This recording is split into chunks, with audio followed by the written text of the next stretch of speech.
Good morning. I'm here to give you an update on the FBI's investigation of Secretary Clinton. What I want to do is tell you what we're recommending. But first, let me tell you what we found. 110 emails in 52 email chains have been determined to contain classified information. What difference at this point does it make? 8 of those chains are top secret, 36 of those chains secret, and 8 contain confidential information. What difference at this point does it make? Everything I did was admitted. There was no law, no regulation. Secretary Clinton should have known that an unclassified system was no place for that conversation. I did not email any classified material to anyone on my email. None of these emails should have been on any kind of unclassified system, not even Gmail. But first of all, nothing was marked classified. To the contrary, Nothing was marked classified. there is evidence of a Nothing was tremendous marked, amount. nothing was marked classified. Now let me tell you what we found. Oh my God. 110 emails. It was not the best choice. 52 email chains It was a mistake. have been determined to contain classified information. What difference at this point does it 8 make? of those chains are top It wasn't secret. the best choice. 36 of those chains I said it was a mistake. 8 contain confidential information. What difference at this point does it With make? respect to our recommendation, this is going to be an unusual statement in at least a couple of ways. Although there is evidence, our judgment is that no reasonable prosecutor would bring such a case. I know there will be intense public debate. I know there will be intense public debate. I know there will be intense public debate. What difference at this point does it make? 110 emails. It wasn't the best choice. 52 email chains I made a mistake. have been determined to contain classified information. What difference at this point does it 8 make? of those chains are It top was not a secret. good choice. 36 of those chains I said it was a mistake. and 8 contain confidential information. What difference at this point does it make? Political correctness is a manifestation of lack of fucking self-esteem because you're all cunts. Because you cunts all want everybody to love you. I don't want anybody to love me. I don't want anybody to even fucking like me. Do you think Donald Trump gives a shit what you think of him? Do you think Steve Jobs, when he was alive, gave a shit? Do you think Mark Zuckerberg gives a shit? Political correctness is a manifestation of lack of fucking self-esteem because you're all cunts. Honey, someone's going to the house. Someone's going to the house. What do we do? What do we do?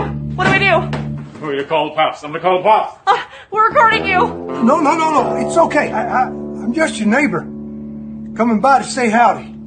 Oh, sorry about that. Yeah, we're not used to people stopping by to say howdy without assaulting us first, robbing us, or defecating on our lawn. Sometimes all three. The trifecta. We're from Los Angeles. Just moved to Texas. I figured. Oh, the California plates? Well, yeah, and the masks. Inside your own house. No one else around. 2022. We just want to be extra safe. We feel naked without masks. We'll probably wear them for the rest of our lives. We'll be buried in them. Okay. Well, you seem like a lovely couple. Like I said, I just wanted to drop by and welcome you to the neighborhood. Why? Do you want something? Oh, no. They're, I think he's being friendly. People around here are friendly, like we've seen in the movies, right? I thought that was just make-believe, like superheroes or families that go to church. No, that's a myth. This is real life. So, I live in that house over yonder. Name's Kevin. Hi, Kevin. I'm Tiffany. She, her. And I'm Steve, he, him.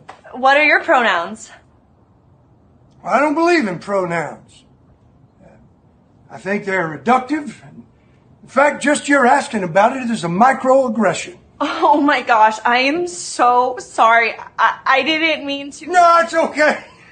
I'm just messing with you. I like all pronouns. My favorite is you. Yeah. I don't get it. Exactly. So, if you need anything, just holler. My wife and I'd be happy to help. Baby, he has a gun. I'm calling the cops. I'm recording you. No. Recording It's you. okay. All right.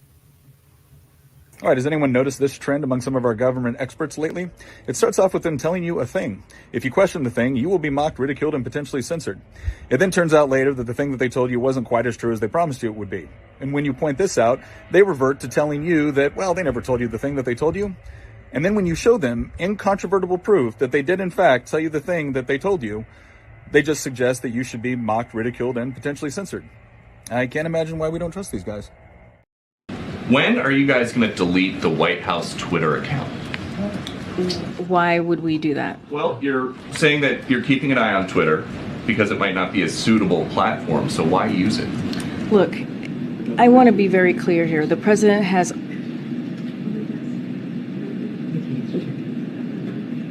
Thanks, everybody. Hey, y'all. What's up, Carl? What's up, Chuck? And what difference at this point does it make? Yeah. Hey, everybody out there. Hey, D. Hey, Shift. Hey, Ben. Hey, Echo. Hey, Kissoff. Hey, Sharon. Let's see who else. Hey, Joyful. Hey, Debbie. And looks like about everybody. Yep. But okay, I'm gonna make it easy to say hello to everybody Chuck said.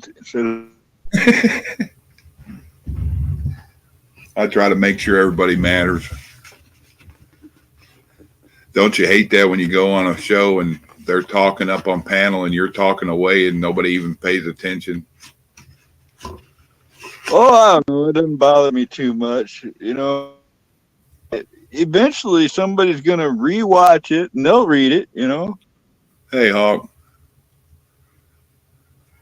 What, the mustard seed hawk? Yeah, look at that. Hawk's here. Exciting.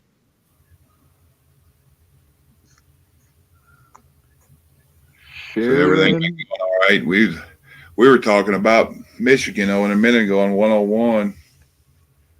I got there at the end. I say, you know, it's funny. I looked, you know, where you go on your YouTube feed, I'm going to show you everybody that's live. Yeah. I did that twice. It did not show one at all. I found that by scrolling through the feed. Yeah, I found it on my other channel stream and was on there saying stuff, but then I went ahead and got on this one because I keep forgetting. I'm afraid to do anything with the other one with having two smacks. Right. Echo. What's up, Benji? Hey, Patrick. Entertain them a second. I'm going to go grab a glass of tea real quick. Let me entertain you.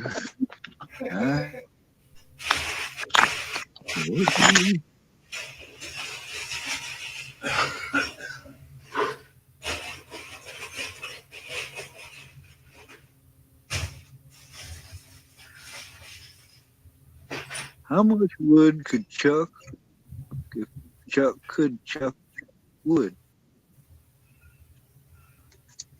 Hey, Andy.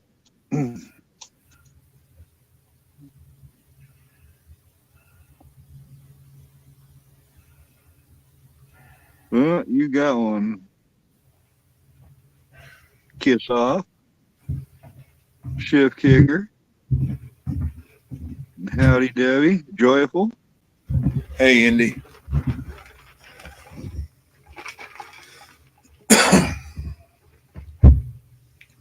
OD's in there too. Cells now. Yeah, we got a few in here.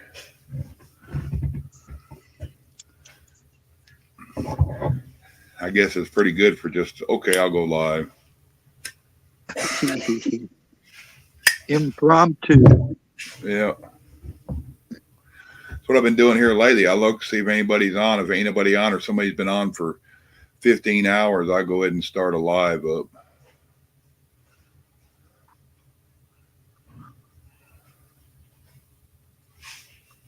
Well, it'll probably be like, you know, I don't know if he went live. He's done it a couple times here, and he gets right away that have been subbed to him and misses this time. Imagine like if Hawk did live. He'd probably have like 300 people minutes there. Probably. I don't have I don't even have 300 subs on this channel. Oh, really? This one's got like 180, 200, somewhere like that. You want to get some subs, Chuck? Do some little shorts. Those shorts are crazy. I did it one the other day, and it got like 100 views in 3-4 hours time. That's not bad. And I picked up like 5 more subs. Thing about it too, when you do that, and just never tell one of them guys that I watch his prepping stuff, is an older guy that lives off grid in a tiny house, and he did one of his shorts a while back, or no, he did one of his videos that just somehow went crazy, and he got like 1 million views in 2 days. Went viral, did he? Yeah, it was all talking over what they're doing to the wood burning stoves, and I guess that was a popular thing. I think I'm not sure. I think that's the video that got so many views. I showed my army stove right almost to the end. I threw some water on it. It went poosh. Huh.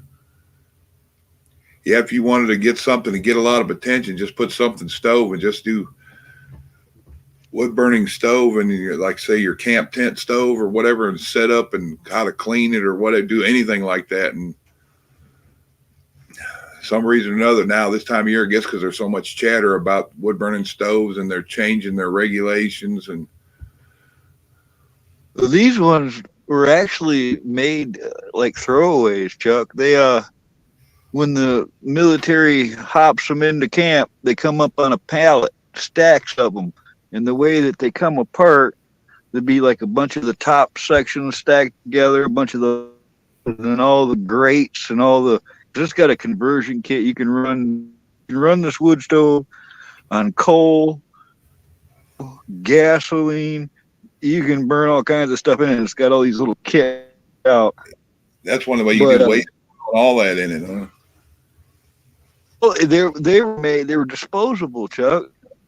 Anybody to haul them out of there? They're pretty. This must be like one I've gone through in 35 years or something, because it's just sheet metal, heavy gauge sheet metal. It's gonna burn through eventually. Yeah. Some of them they did that way, and the bottom and the top they'd have it like cast iron, and the sides were just whatever, I guess, because that don't hold the ash or anything. Only thing basically it does is keep the heat and the sparks from going out. Well, this is a 1941 stove is really what it is. It was made for all the tent shelters and stuff, and it's not even connected. You set the base on the ground, which is like a deep frying pan. You put a ring in that, and if you're using the cast iron wood grate, sets inside that ring, and then the top goes on. It has the little open entry door on it and the stove top. So it's like it just sits there. It's not even there's putting it together or nothing. It's like putting Legos together almost, huh? Well, it doesn't even snap together like a Lego. It's literally gravity's doing it, Gravity and weight, huh? And after you use it a few times, the ash builds up and seals it up better and stuff. These things glow in the dark. If you let that thing actually sound like a little jet engine or something, you first start, and you don't damper it down, your stovepipe will start to glow too. Amazing part to me is what they call the stovepipe jack. It's the hole that the pipe goes through, and it's got a ring of silicone. And I guess they make like silicone baking sheets and all kinds of. But I've had that stovepipe jack up, glowing red stovepipes, and it doesn't do any to it. It never melts it. It never burns. It's pretty. Wow. That's messed up, Kiss Off. She said, terrorist type attack takes down power grid in Moore County, North Carolina. 2 suspects at large. They shot up the stations. You know, the transformers and stuff. They shot them up. Wow. Hey, Faith. Yeah, everything, it's better. Kiss Off my son, he's all right. He's still trying to get over this damn flu shit. I'm trying to give him different stuff for help what I can with his kidneys. I need to go in there in a little bit and make that baking soda lemon honey stuff up I made last night for him. That's what and that's tried and true. It's gotten me through. Yeah, they say baking soda is awesome for people that are even dialysis. Some people do that baking soda stuff, like start off with a half a teaspoon in water, and then every day for 5 days do a quarter teaspoon. But they're talking about adding table salt, which I'm not going to add that to somebody that's having kidney issues. Plus, they got high blood pressure. No, I take an organic lemon, and I used to use it just nowadays. I use the whole lemon, and I use local honey. Heat up the water and add that lemon, squeeze it down, all of it I can get in. And I had that twice a day on an empty stomach. Because if I feel catching something, it got me through this last thing, and it got me through in 2015 too.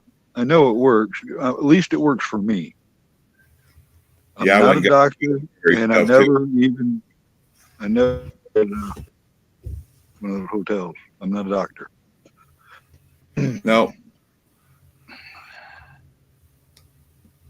Anything I do, I'm not telling anybody to do it. It's just what I do is when I say something. Yeah, that's why I'm trying. It works for me.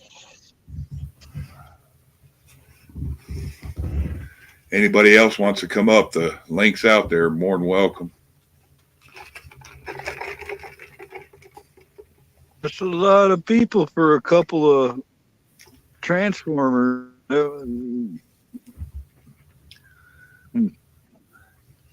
I keep getting everybody on here. Hell, it's us smaller channels will be the ones left, but people like me, they got me twice in a month, so I'm afraid to get on there. Somebody told me even a little minor copyright with having 2 strikes, that can get you permanently taken down. So I kind of think that it could be people reporting it bad. Some people get away with talking about anything they want, right? Even some of the bigger channels, they mention words that we don't even mention.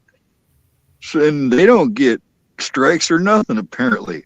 But it makes me think, because we've got all these smaller channels that are getting hit, it makes me think a group out there even could be more than one just maybe reporting channel.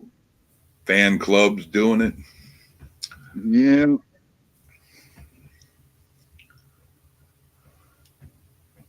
I mean, yeah, people are getting accused of things, know what they did. Hell, you even said that you're hearing weird things, so. Well, I always hear weird things. This is 2022. This is a weird year.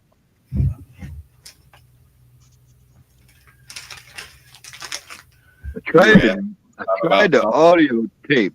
I tried to sneak out into a pack of coyotes that came right up close out there in the middle of the night trying to get close to them, but they got wind of me. Couldn't get close enough, but they were being loud until they knew I was there. It's what's Ship's saying it's what's being said in chat, taking channels down. It draws YouTube bots. Yeah, you haven't ever noticed, but the other day me and Bonnie were talking about cooking something, and next thing you know, they started. So yeah, no, you could probably talk about cooking something and you get promoted.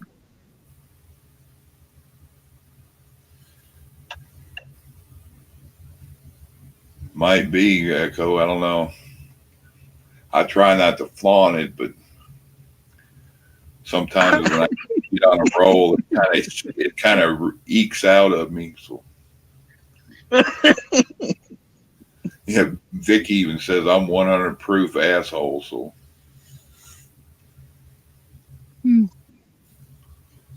she wouldn't want me any other way, though. She said so.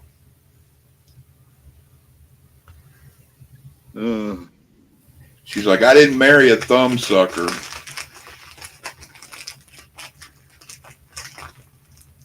I think that's part of it too, Chef. I have seen people trying to crack down on that. I appreciated that warning.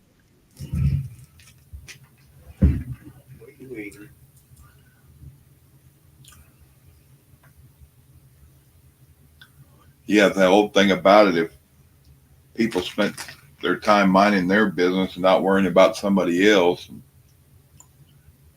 Yeah, good luck trying to avoid that.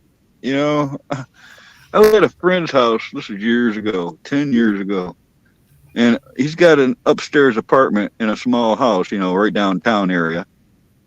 And I'm sitting by the window, it's summer day, and he put his dog outside like he does every day, has for like 3 years. And the dog will go into the bush and go to the end of his leash and just like lean against his leash to get out as far away as he can. You know how dogs do that weird stuff. Yeah. Well, to anybody else, it might look like he was stuck in the bush, like his cord would be stuck in the bush. I'm sitting there and I look out and I see this lady standing on the curb towards that corner of that house. I'm like, hey, man, down there, get your dog, man. She said, oh, no, that's all right. What's going on? I said, no, down there. She's focused way too much on your dog. Dude. He goes, well, I'll worry about it. She's probably just checking him out. He's probably doing something stupid. I'm like, no, man, you got to go get him. And he's like, no, don't worry about it, dude, really. Well, she pulled out a freaking phone and started like videotaping. Oh, dude, you're going to get some attention here in a minute, you know. Still wouldn't buy it within, 5-10 minutes to roll up. And this lady said, oh, I called him because his dog was in the bushes choking to death. No, he wasn't. As soon as he saw the cops, he went downstairs. The dog went, oh, all right, you can let me back in. He got, it was people's business on a crazy level. All they have to do is say, he did this. Now somebody has to follow. And that person's going to have to prove they're innocent. It's no longer, you're innocent until you're proven guilty. It's the other way. Yeah. It's like the old saying, it's good for your teeth, minding your own business. Yeah. It sure has changed, hasn't it? Yeah, that's my old man used to tell me that growing up. He's like, don't come tell me what they're doing over there. If they ain't bothering nothing over here, that's their business. I was reflecting on this just yesterday. I remember the guy that whined the most, the one with the biggest, all right, like at whatever party, bar, downtown, whatever it is, the one, I'm going to kick your guy, was always the one laying there bleeding in the end. Yeah. And I'm realizing that now you can't reach them, all behind their keyboards, and keyboard muscles.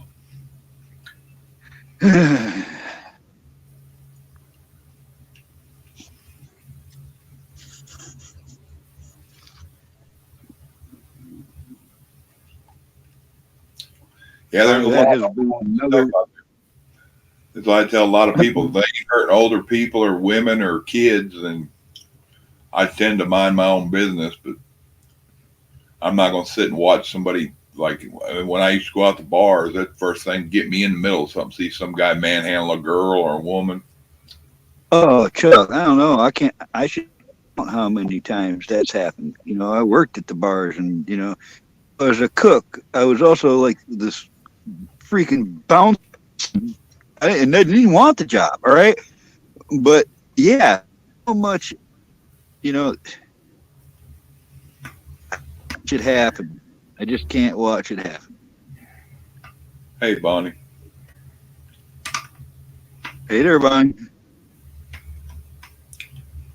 Yeah, I used to bounce at titty bars helping a buddy. When I started off, they'd get really busy, and he'd call me. And Big Red, he's a little younger than me. I remember growing up, hell, at 13, that dude was like 6'4", and he ended up getting. I think he's like 6'11", probably about 400 pounds now.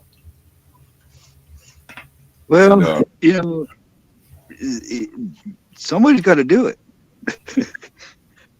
Who needs to do that job?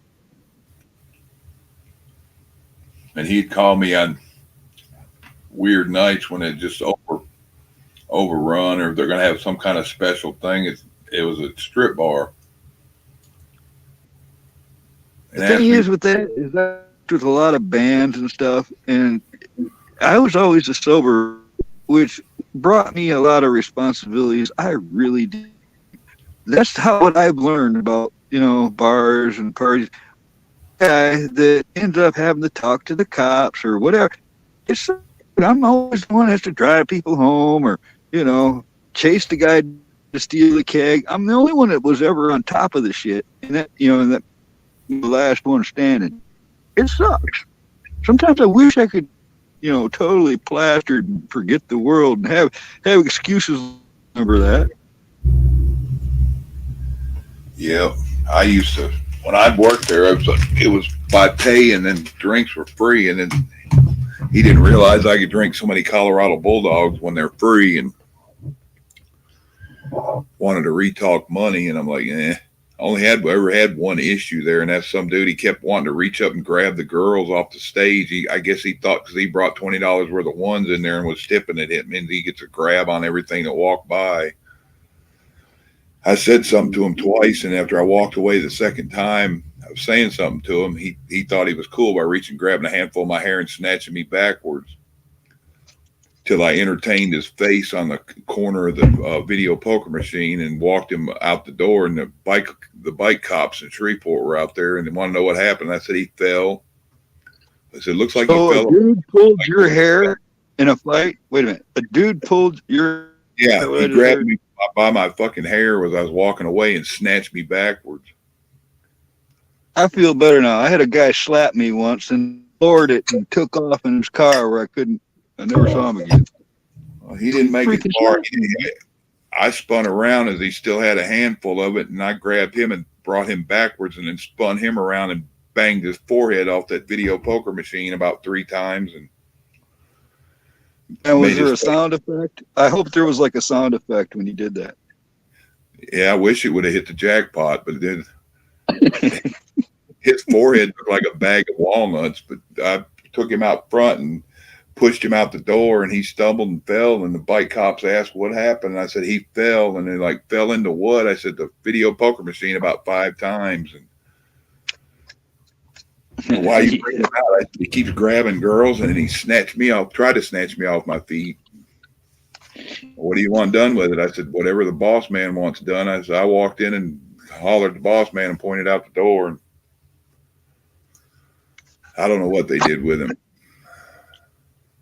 Oh gosh, let me think. It was around 95. I know the reason anybody's ever going to know where Oxford, Michigan is because of that school. Well, but I worked at this bar downtown Oxford. Now, I was the cook. I was supposed to be the cook. That's what I'm supposed to be doing. Anyways, I'm probably 6 months in there, and the owner's son comes up and says, "Hey, Carl, my mom wants to see you." I'm like, "Oh shit, what'd I do?" You know? He takes me in the office, and I'm like, you know, I expected fired or something. That was the vibe I was picking. And she holds out a stack of police reports. And all I said is, "Hey, I didn't start any of that." And she's like, Yeah. We know, Carl, you didn't ever start any of those fights. We know that.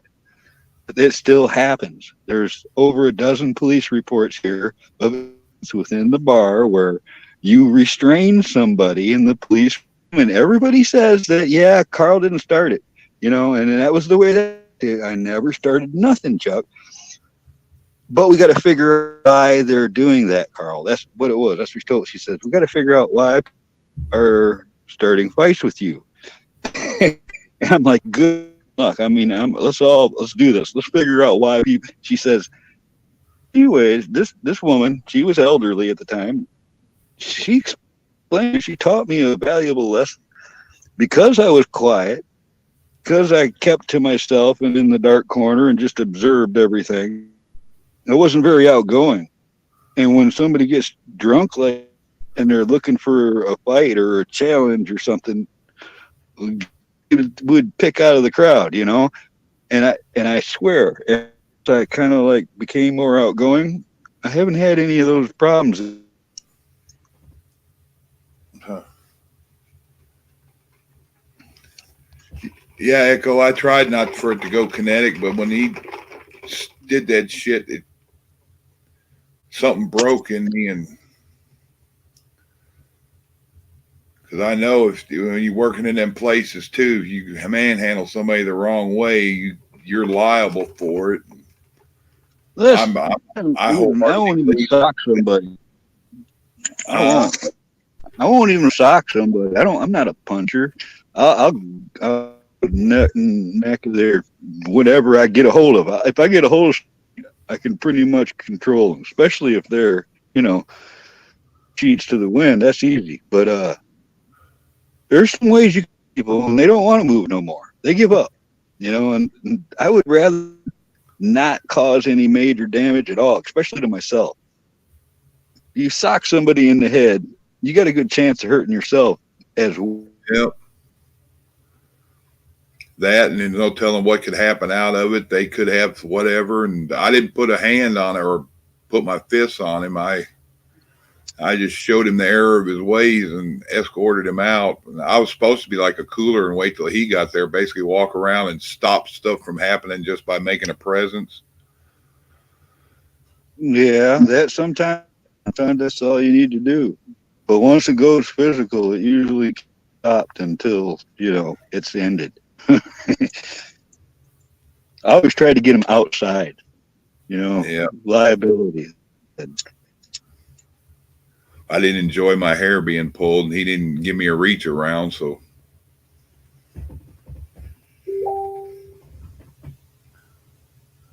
I don't know why he did it. He wasn't a little dude either. He's probably at least 6'1", 6'2", something to that area, because he was almost as tall as me.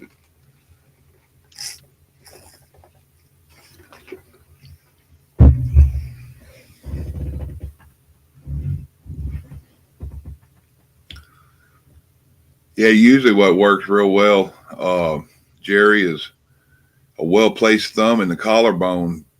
They'll usually follow you around. Yeah, the way I see it, Chuck, is like there's a bunch of hinges and just like any door hinge, it only bends way, and it only wants to go so far. Yeah. So there's a bunch of those. Yeah, Big Red, the guy I was telling you about, one of his favorite things to do, he'd kind of like come up like he's putting his hand on the back of your head from the front, and he'd take his thumb and shove it up between your jaw and your neck. There's a lot of nerves there. You'll see some convulsions like that. And they'll follow you too. And he was big though. He'd walk up and put his arm around people and, oh, come on, man, you ain't got to be that way. And it looked like a grown man hugging on a 10-year-old as big as he was. And hey, Pappy, you know, I didn't know my dad very little about him because he died when I was 3. But I've had like 3 people tell me one of the things he would do to somebody. If somebody said something wrong in front of my mom or something, he would drag them out of the house or the barn, wherever they were, usually by the ear. You grab a hold of somebody's ear, there's a takes like 7 to 9 foot-pound pressure to actually remove a human ear. But it's Yeah. one of the most painful things, man, where unless you get out of that, the average person's going to go wherever you're pulling.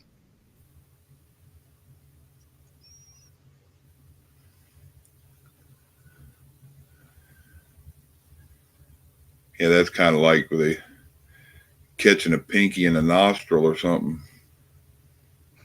Well, they say it doesn't take a lot to pull the cheek open on a person. If you got your thumb, Shove it in the cheek. Yeah, there's that. There's. Why are we talking about this? I'm giving people all kinds of bad I don't information. know either. You could write a book on those tricks. You really could. I mean, I bet you there probably is books on those dirty tricks. Yeah, a lot of the points that I knew about was taught by somebody in the service in the 70s. And Well, I've got a lot of that from those guys too. Yep. I'm like, why are you teaching me this? Well, to stick up for yourself. I'm like, yeah, this is kind of shit that can get me in trouble. Well, it is, but it's also good to know. Show gals all the time too. This stuff works for a gal just as well as a guy if they apply it right. Like, you can, again, somebody that's trained may evade this, but pull somebody's fingers, even just one finger, I can control a normal person. Wherever I want them to go, they're going. If you their finger, and showing people that for and stuff, those are good things to know. You get a hold of all 4 fingers and really got something. Yeah, they'll walk and follow you, do backflips, whatever you need them to do. Yep. They'll jump through a hoop.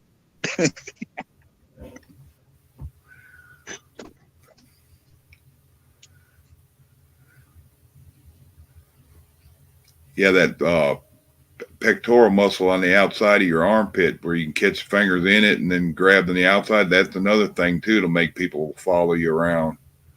Oh my gosh, you just reminded me of one. This guy showed one of them. This guy, Vietnam era. He showed me if you take your hand and get a good grip of a person's good, like in an angle, going from right in the front, like between their belly button and all right, like at an angle there. If you can get a good grip of somebody's stomach there, you've got a giant bundle that if you squeeze it, most people, it will literally cause their body to violently start to shake. They won't have control of their faculties anymore. Yeah, it's like you ever got a cramp in your abs? Yeah. This is way worse. He demonstrated. Trust me, Chuck. It's real.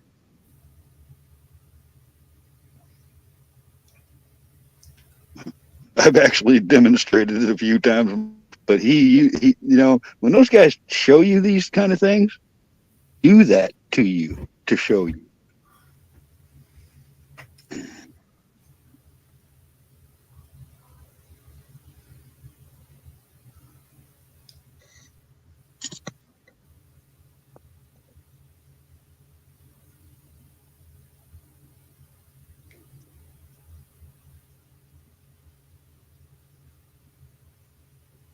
Hey, Cindy. See, that's the thing, Echo. That's why I don't, buddy. All right, a long time ago. And I was in Detroit. It was real well known for a long time.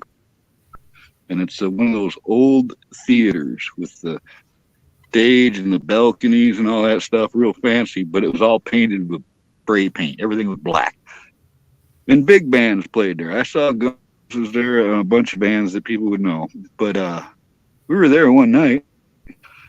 My buddy's out there on the dance floor dancing with some gal, and somebody starts some shit with him. We didn't know that he thought she was alone.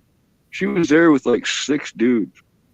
We were there in a van load of guys, and we knew answers, and they said, take it outside. So we took it outside.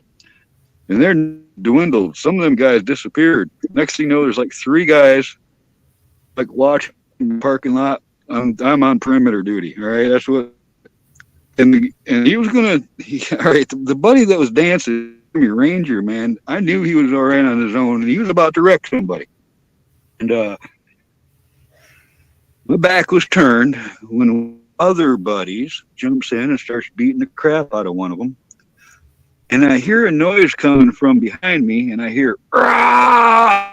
and turn around just to see this guy charging right at me, head first. This one guy hit him. He saw me, and he charged me. He was,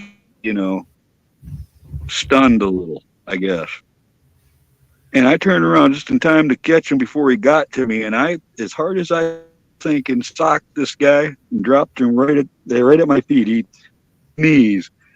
I broke his face, dude. And now that girl's screaming and crying, and they're trying to get him in the car to save the.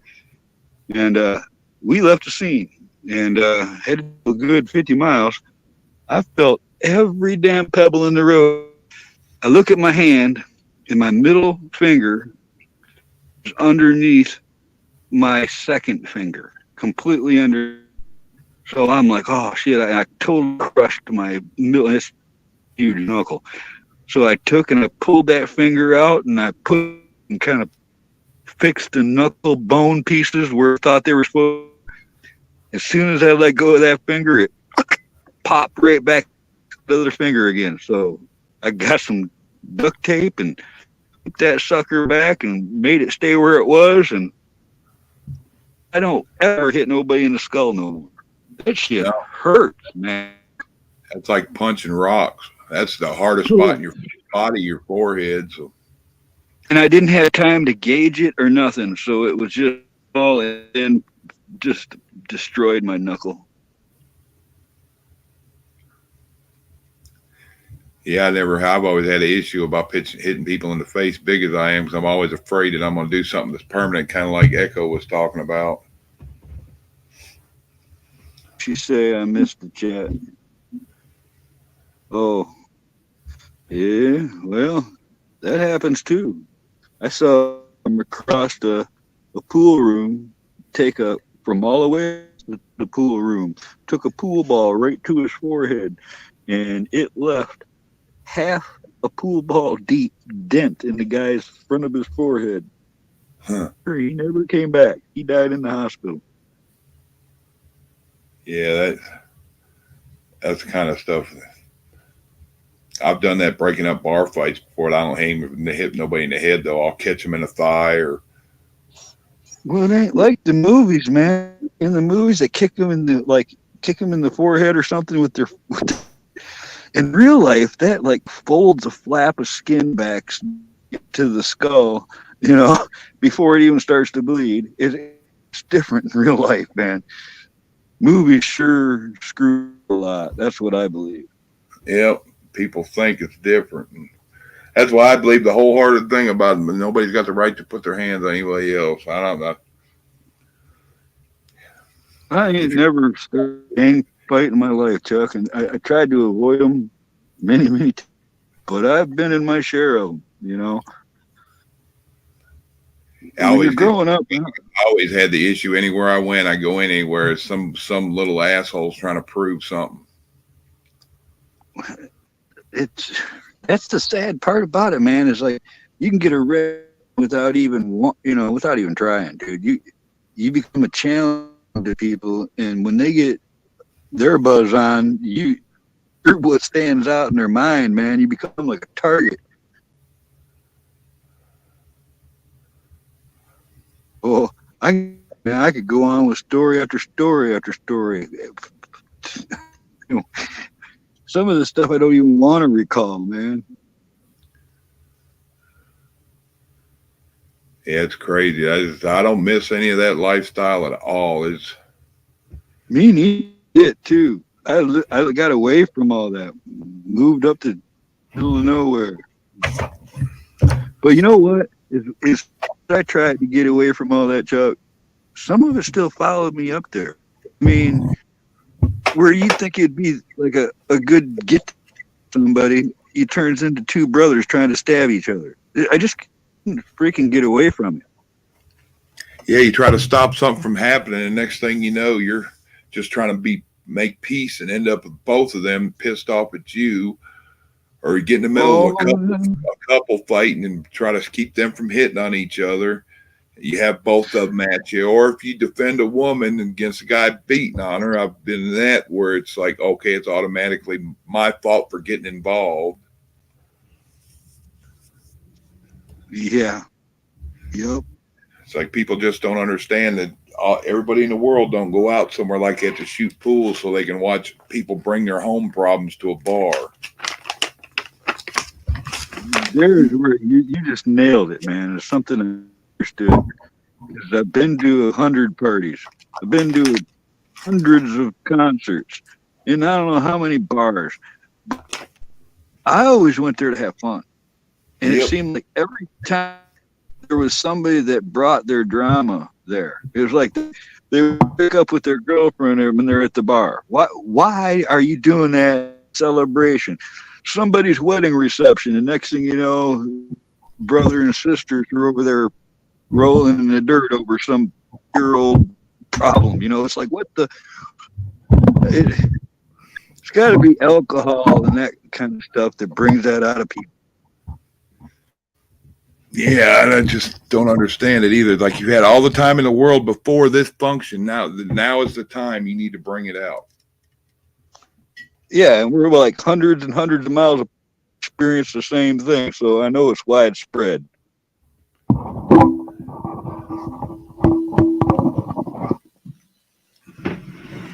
Your life sucks so bad that you had to, all of a sudden now, this person's birthday, wedding, reception, whatever it is, you felt the need to bring this upon all these other people. It ruined a lot of my nights.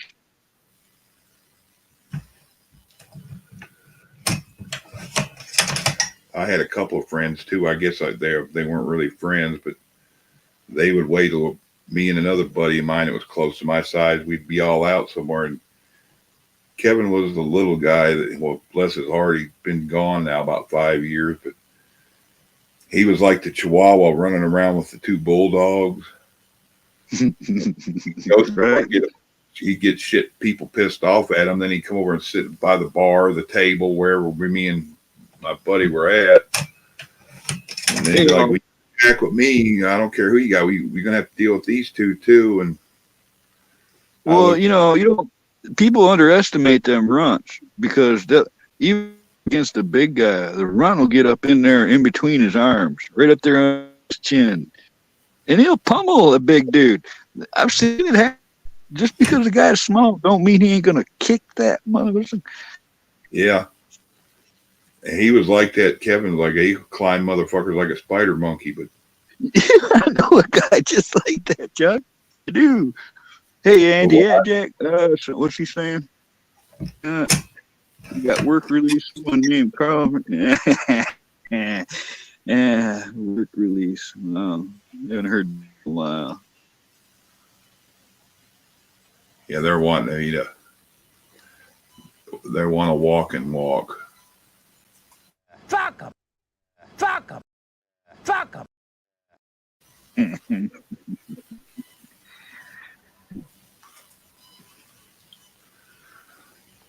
You know, at in a bar in Nassau, Bahamas in 1980 and drank for like 4 or 5 hours with Wagner and Stephanie Powers from the TV show Heart to Heart. I would much rather it have been him.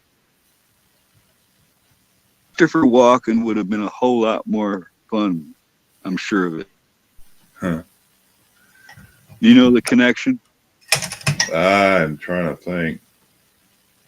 Robert Wagner and Christopher Walken. Weren't they like weirdos or something? Only ones present on the boat when Natalie was overboard and died.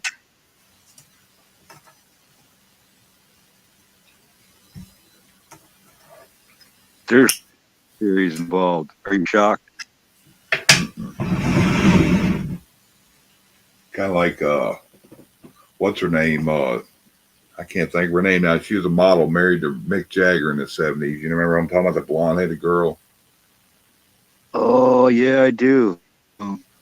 Coming out on that one show talking about that made him and her and the other girls feel pretty bad that Jagger, Bowie, and another one, I forget who it was, they'd all get together and them three would do all kind of crazy stuff and make the girls watch. And basically the outlook was it when you got the money and been popular as long as they have, that just normal everyday things, everybody else is boring, so they do what they want.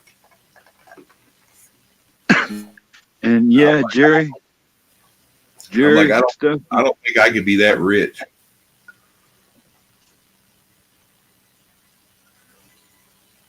Steph was hot. Natalie Wood death. Yeah, Natalie Wood died, but for Walken and Robert Wagner that was in the boat, and there were suspicions drawn on some kind of a, something happened. Love triangle or something, wasn't it? Yeah, listen to Jack, you're so bad. Yeah, Jerry Hall. That's it. Yep. She looked kind of weird to me. It had kind of like a, I don't know, something. She had that meth heroin look. Maybe, yeah. Druggy look, strung out. Yeah, kind of.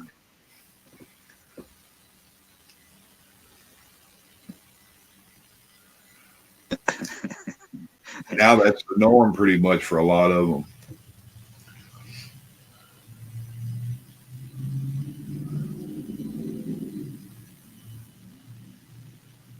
What kind of sausage they talking about they're finding plastic in? I heard something about this a while back with something else.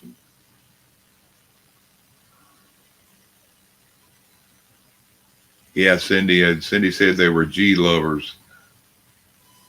Yeah. They didn't have plastic on their sausage.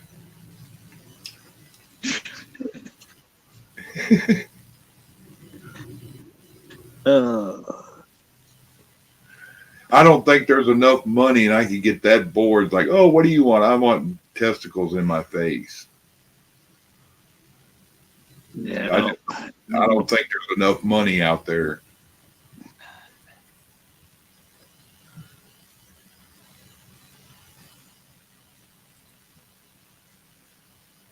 And that'd be a big insult to supermodels and all the different women that they had to say that they were that bored with them that they had to do that. I don't know, man.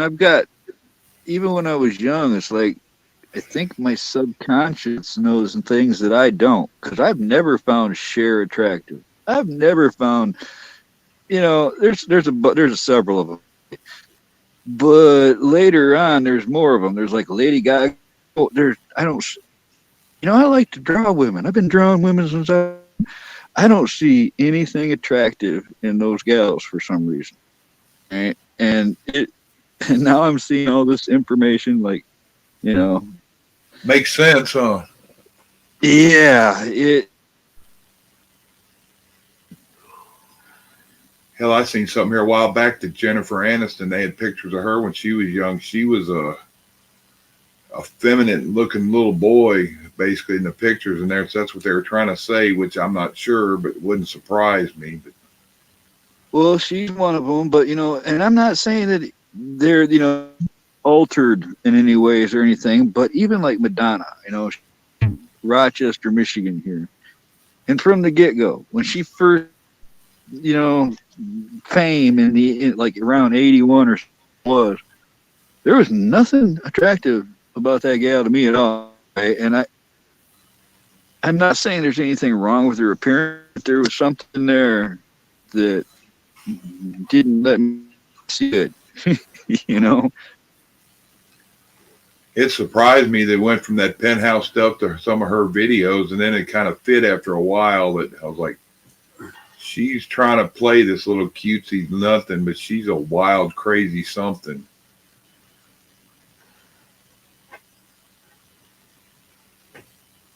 Yeah, maybe I'm just picky.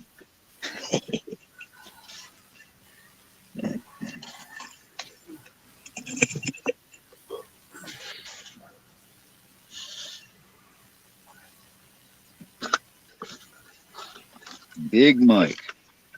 Imagine if it came out that that was, the reality of the situation, and they deceived the entire world.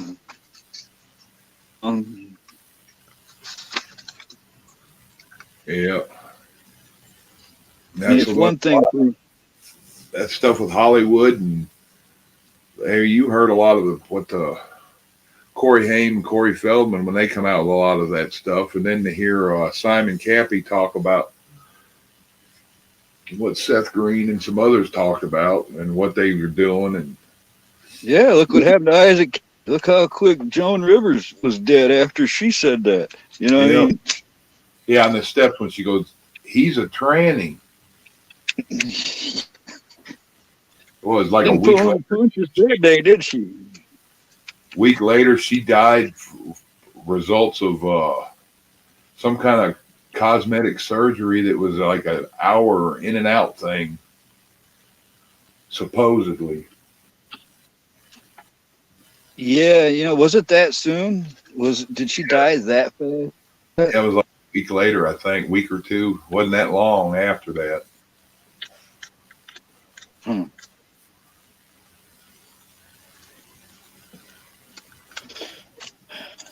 because she called him Barry Sotoro, and called Michael a tranny. So I think she's the one that coined the term Big Mike, wasn't she? Yep, I think so.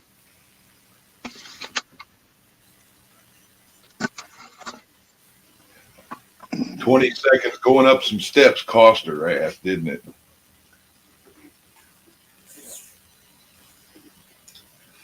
I don't know.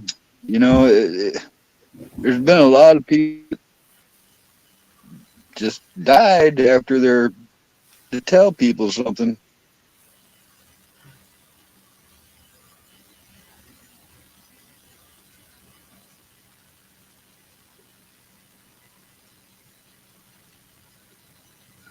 I'm reading back through chat.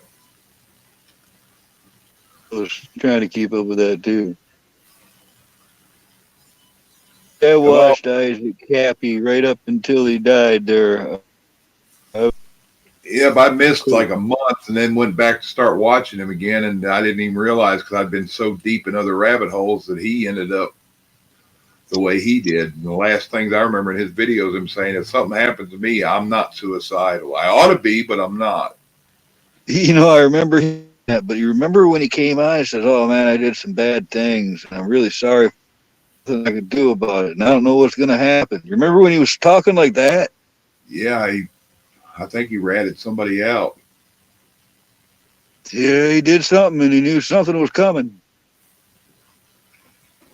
And he just started hanging out with that one girl, and she was calming him down, and they were supposed to do something that, like a Saturday or something, because I was listening to her talk. I remember her coming in on some of his lives and stuff when he'd do them, and she was just a nobody fan, and I guess it gave him company where he was always alone because he didn't know who to trust, and he'd been through so much shit, and she'd been through stuff, and something happened. She went ahead and let it slide that they didn't hang out that day, and that's the last time she ever saw him.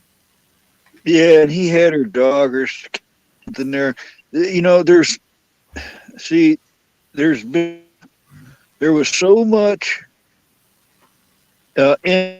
of massive theories and suspicion when that happened that I watched an entire blog light up with theories on what really happened, and like the truck driver, his version of it, and people who go over the overpass and all this stuff. It's hard now to weed through all that because there is so much of that shit. Yeah. And just the picture of either when it was showing that car go over the bridge towards that base. Yeah, that was the thing.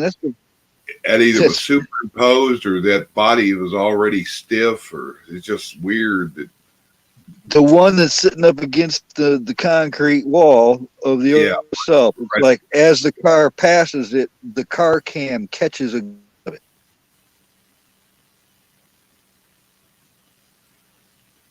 That's the one that keeps coming to my mind too. That I wondered though if maybe somebody didn't set that up after the just to throw people off again. Like I said, there's always throwing so much fake stuff into this that you don't know what to think.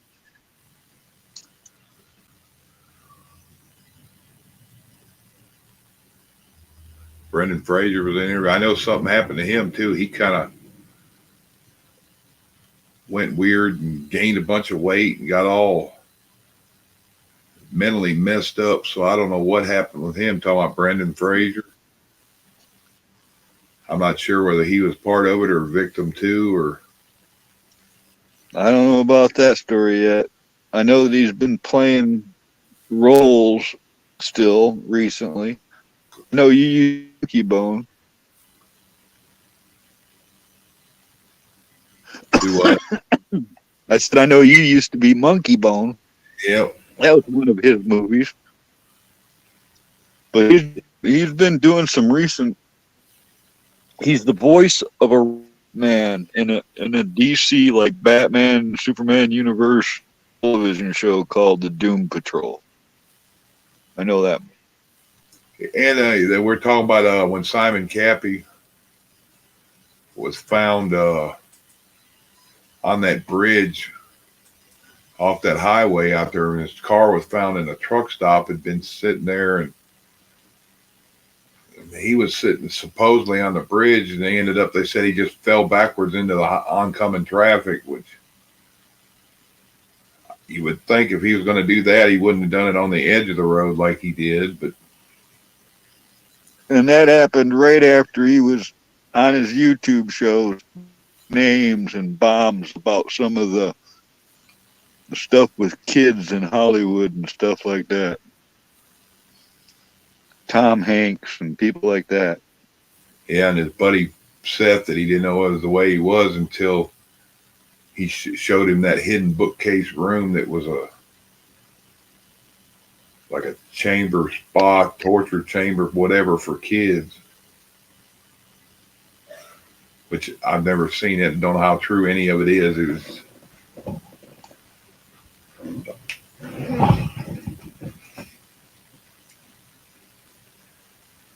I know the last time. Have you Tom Hanks's photographic hobby supposed to be where he goes around and if he sees like a glove on the highway, he goes and takes a picture of it, like, you know, old lost kid's glove in the field or in a ditch, and he'll take a picture of it, and he was posting those all the time. And they link that to some of these other activities. Who knows, you know? I mean, man, we need some confirmation on it. Yeah, that kind of stuff could be they're bragging about this kid and that kid too. So, well, that's what Isaac was saying. That's what he was warning people.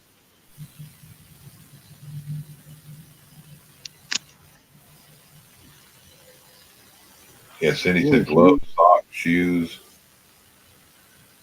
Then all them sick ass bloody handprint looking thing that was that girl's face on the ball, on a Castaway. Yeah, that and we were just talking about that. That thing with Hillary Clinton and all them. Frazzle thing. Good night, Chip.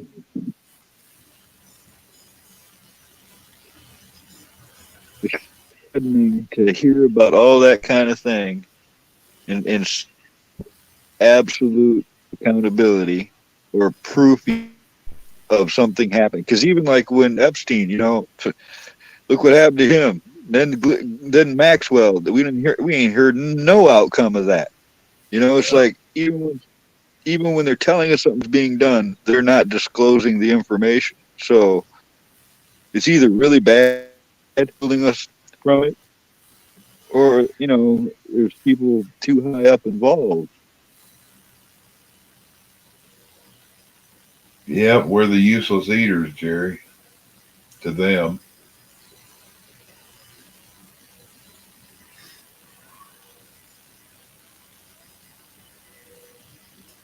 Yeah, there's a lot of them movies you could look back in hindsight. You know, I just the other day, I got into the Simpsons episodes, right? The new ones. I haven't watched this stuff in years. Decided out of the blue just to watch one. So I go and I picked 34. I can't believe that they have 34 seasons of The Simpsons. Anyways, season 34, episode 1. And that's where I only watched one. But that whole episode was quite entertaining because it was addressing, including, it said something like making fun of its own show. It told the future, you know, and it's I heard it was a cartoon based off of Looking Glass, but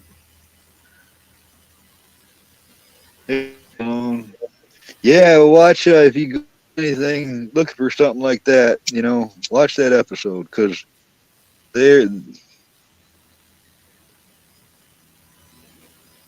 I don't know how to explain it. Something going on.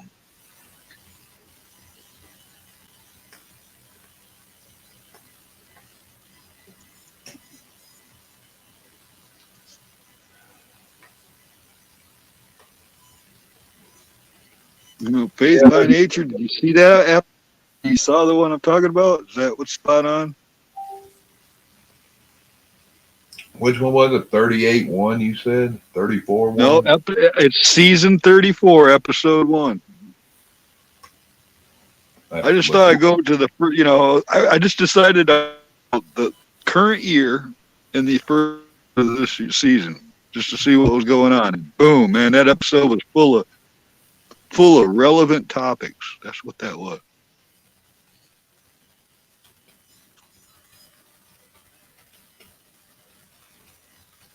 Right on, Faith by Nature. I mean, I watched when they first came out, but I haven't had a TV since 2009, so I don't mind being out of the loop. Kind of like being out of the loop, to be honest. What's up, Scat? Hey, Scat Pack. Nope, somebody I can't get him. Not from here. Unless you're really lonely, I guess, then don't worry about it. I'm trying to find the thing. My YouTube was gone. Let's see. All 4, I am making those hats. Yeah, I got to go buy custom. I don't have tons of fabric. Yeah, I made a joke. I don't know if you heard me earlier on 101. I said, get a Camel Carl to make me a plaid camouflage. And it was like... Well, you know, that's one of the things they used to say is that old wool, you know, plaid shirts, even the red ones, as they said, the plaid helped break the outline of a person up to where when an animal that sees it anyways, it kind of worked as a camouflage to a point when you were hunting. Yeah, it was throwing stuff out. It almost looked like sticks and branches crossing. And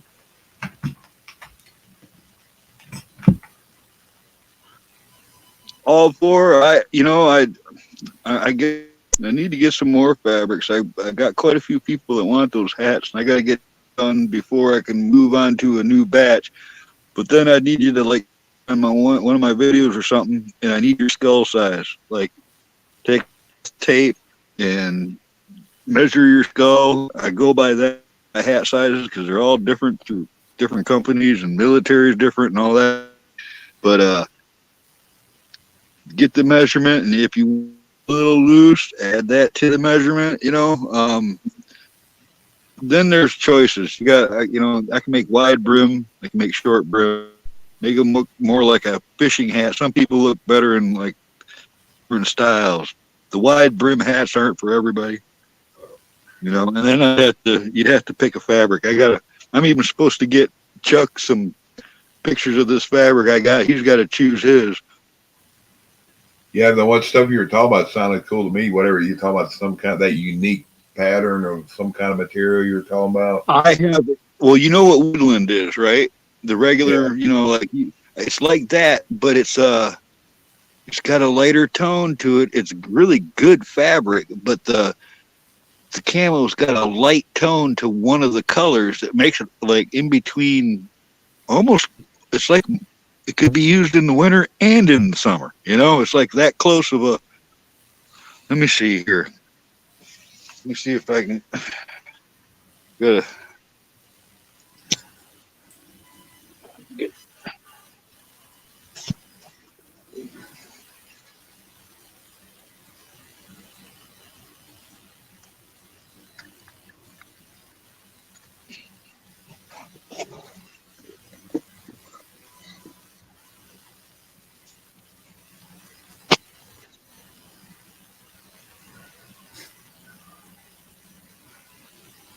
See, the colors in this isn't all right. That's regular woodland. You know what that looks like, right?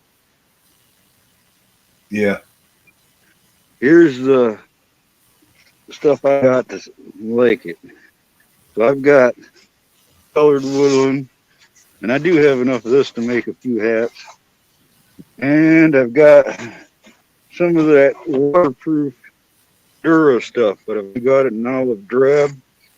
You know, it's this stuff right there. That's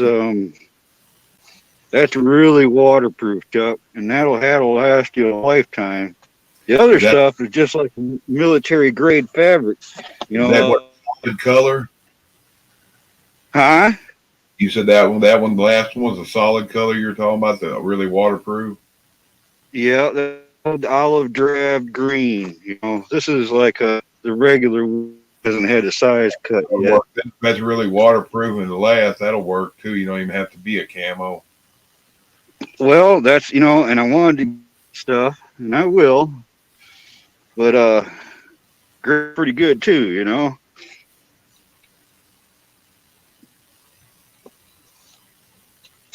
I could do it in that if you like that stuff. If I make it out of the green, it'll last years, man. You could probably take one of those hats for 2 trailer hitch balls and pull a vehicle with it. I should try a hat. Yeah, that green, that color will work. Then it don't have to be camouflage. That second one you were showing me kind of reminds me of that. It's like a snow camouflage, and I've seen bandanas at the what do you call it store where you could buy the military gear. What do they call them? Surplus. I remember you used to buy bandanas that were that like light, almost like a white with the green and brown with it. You know, yeah, I see. No, I've got. I bought lots of fabric from stores, but you can't order a pattern. A lot of those patterns have been gone for years. Those supplies are out.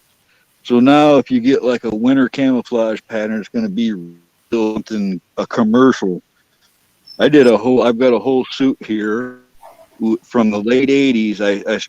When the store started fabric, I went to every location and bought all their fabric because it was a prototype fabric made for the U.S. Army Mountain Division, and it's a white woodland, and it's badass. Cotton, just like a good M65 field jacket, and I made myself outfit out of that, and people bought it right up. I ran out of that so quick, I regretted it. I wish I should have stockpiled that and hung on to it, but it was the same thing. Once I got a hold of very prototype white tiger stripe, so it was exactly like the original issue military tiger stripe pattern, but it was browns. I still got some swatches of it, you know. I still have pieces of it, but I can't get that stuff no more. Boy, I wish I could get that stuff. Another one that's cool looking is that black and charcoal gray or gray, whatever you want to call it, digital pattern. That stuff's neat looking too. But Well, the grays, they started off with what actually the woodland pattern. And the first ones did the white too with the grays instead of the browns was called urban camo. And it was a little bit too light and supposed to match broken concrete. Came out with what's called subdued urban camo, which it had just a different tone of a gray to it. So it became a real dark camo. A lot of people call it night camouflage, and I've seen ninja suits made out, but it's really useful for dark conditions. But that was all considered the first urban camouflage. Nowadays, when you see any of them any camo you see in gray, generally is used for cityscapes. You know, that's going to be supposedly it mimics the concrete and those colors more than a normal camo. yeah, All for PayPal. I take PayPal. Some people do send me cash in the mail and tell them to wrap it in foil. You know, there's even some people here that have successfully cash in the mail. If you wrap cash in the mail with foil and then send it to somebody, just like a letter, no readers can read that there's money inside there, where the risk. That's what we used to do on eBay before PayPal even existed. yeah. I mean, you never even told me a price on doing this. I'll be honest. When I do a cut like that, I get anywhere from $40 to $60 on an average hat. Yeah. If somebody walked into my shop and they were, well, I want a pocket, I don't want to snap up, and I want the neck string. Well, then I might even up to $75 or something. But I'm not going to do that. I'm going to say probably $45 for you guys. All right, that's for a basic hat. The difference is, I can't mass. I don't have a big factory. I actually have to pay quite a bit for fabric seed. I hate to have to charge that, but if you're hand making something like that, it's worth messing with if you can't at least get that. Yeah. I know it sounds like it's a lot, but it'll last you. It ain't gonna be that Chinese shit you can get off of eBay 3 for $50 or whatever they do them. That shit there is probably shitty material and probably. And the thing, I am not kidding, Chuck. I'll bet you I could take it's Cordura nylon, green stuff. I'm gonna make ears out of. Yeah. It's what they made. They invented it when they were making those jungle boots. It was the stick resistant, wear resistant fabric they made and then they made it waterproof.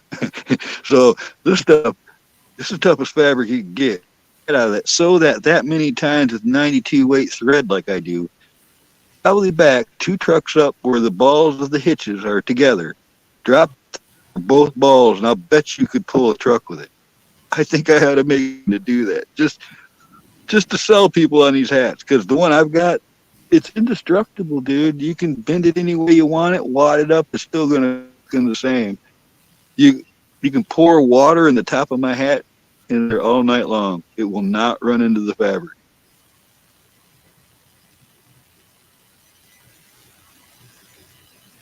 Yeah, you got my number on that. I think it was 26 I told you, wasn't it?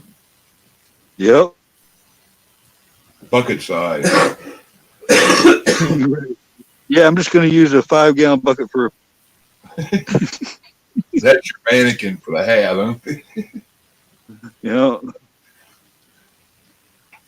Wolverine. All right, I like that. No, I got lots of these kind of stuff like that, but I don't have a shop right now. Years ago, before all this nonsense started, I had a pretty good shop going. Yeah, you need a place with a place that you have an apartment in the top and but like you said, no matter how much room you had, you always needed more room. So I remember you talking about where you stretch all that fabric out and all that different stuff out, and it may be plenty of room wide, but some of the stuff you wanted to roll out, you couldn't roll out. So That's true. I mean, the best table I ever had was Sail Loft. All right, up in Traverse City, Michigan, there's the Quantum Loft. The main machine, you walk into the place, it looks like a giant floor gymnasium, like the old style wood little slat floors. The whole floor is a giant gymnasium with that done. And then the machine is in the floor in a pit. So when you go to sit in the sewing machine, into the pit, close the little door behind you, and now you're sitting in a little hole in the sewing machine, which actually was for long arms. They had 3-foot long arms on them. And then you could pull the sail up to you. I could pull it on sail to me and sew through by myself on the machine. At that whole floor, you could even dump a little talcum powder or whatever on, and the entire building became my. That was the coolest place I've ever sewn. Yeah, there's a lot.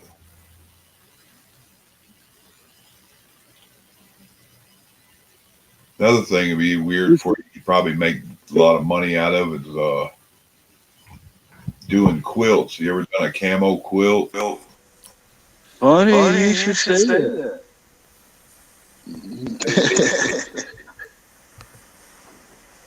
You got to echo.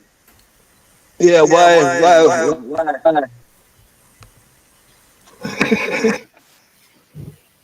That should be better. Is that better? Hello, everybody. I'm sorry I ignore you in chat. I have two options: ignore you all the way and don't talk at all, or get to say something once in a while and then ignore you because I'm doing work. But I'm listening, you know, so I want to say stuff sometimes. But I love you all in chat. Love you, love you, love you. Hey, we could put your hats on a couple different webs. Well, we got to get a website going for our community. Well, I could get some fabrics in here. Don't get ahead of me now because I got to find. I'm gonna get ahead of you so fast. You're gonna be like, "Oh shit, this girl." I got to have a Venmo. You better have a freaking Cash App. Let's go, buddy.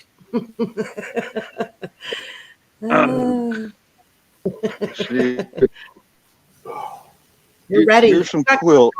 Lining up here. Come on, money on the table here. This quilt here, Chuck. I've been working on that since the '80s. That's what would you quilt? Because it's got decades of fabrics. 12-foot. Oh, I love a quilt. There's two.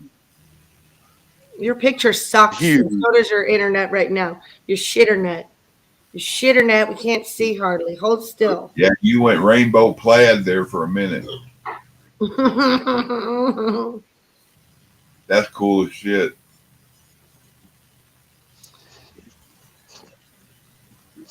My grandmother used to tell me about some of their quilts that her and some of them would make back in the day. It was all by hand. They said some of them quilts 2 or 3 years, and that's 2 or 3 people sewing on them. Yeah.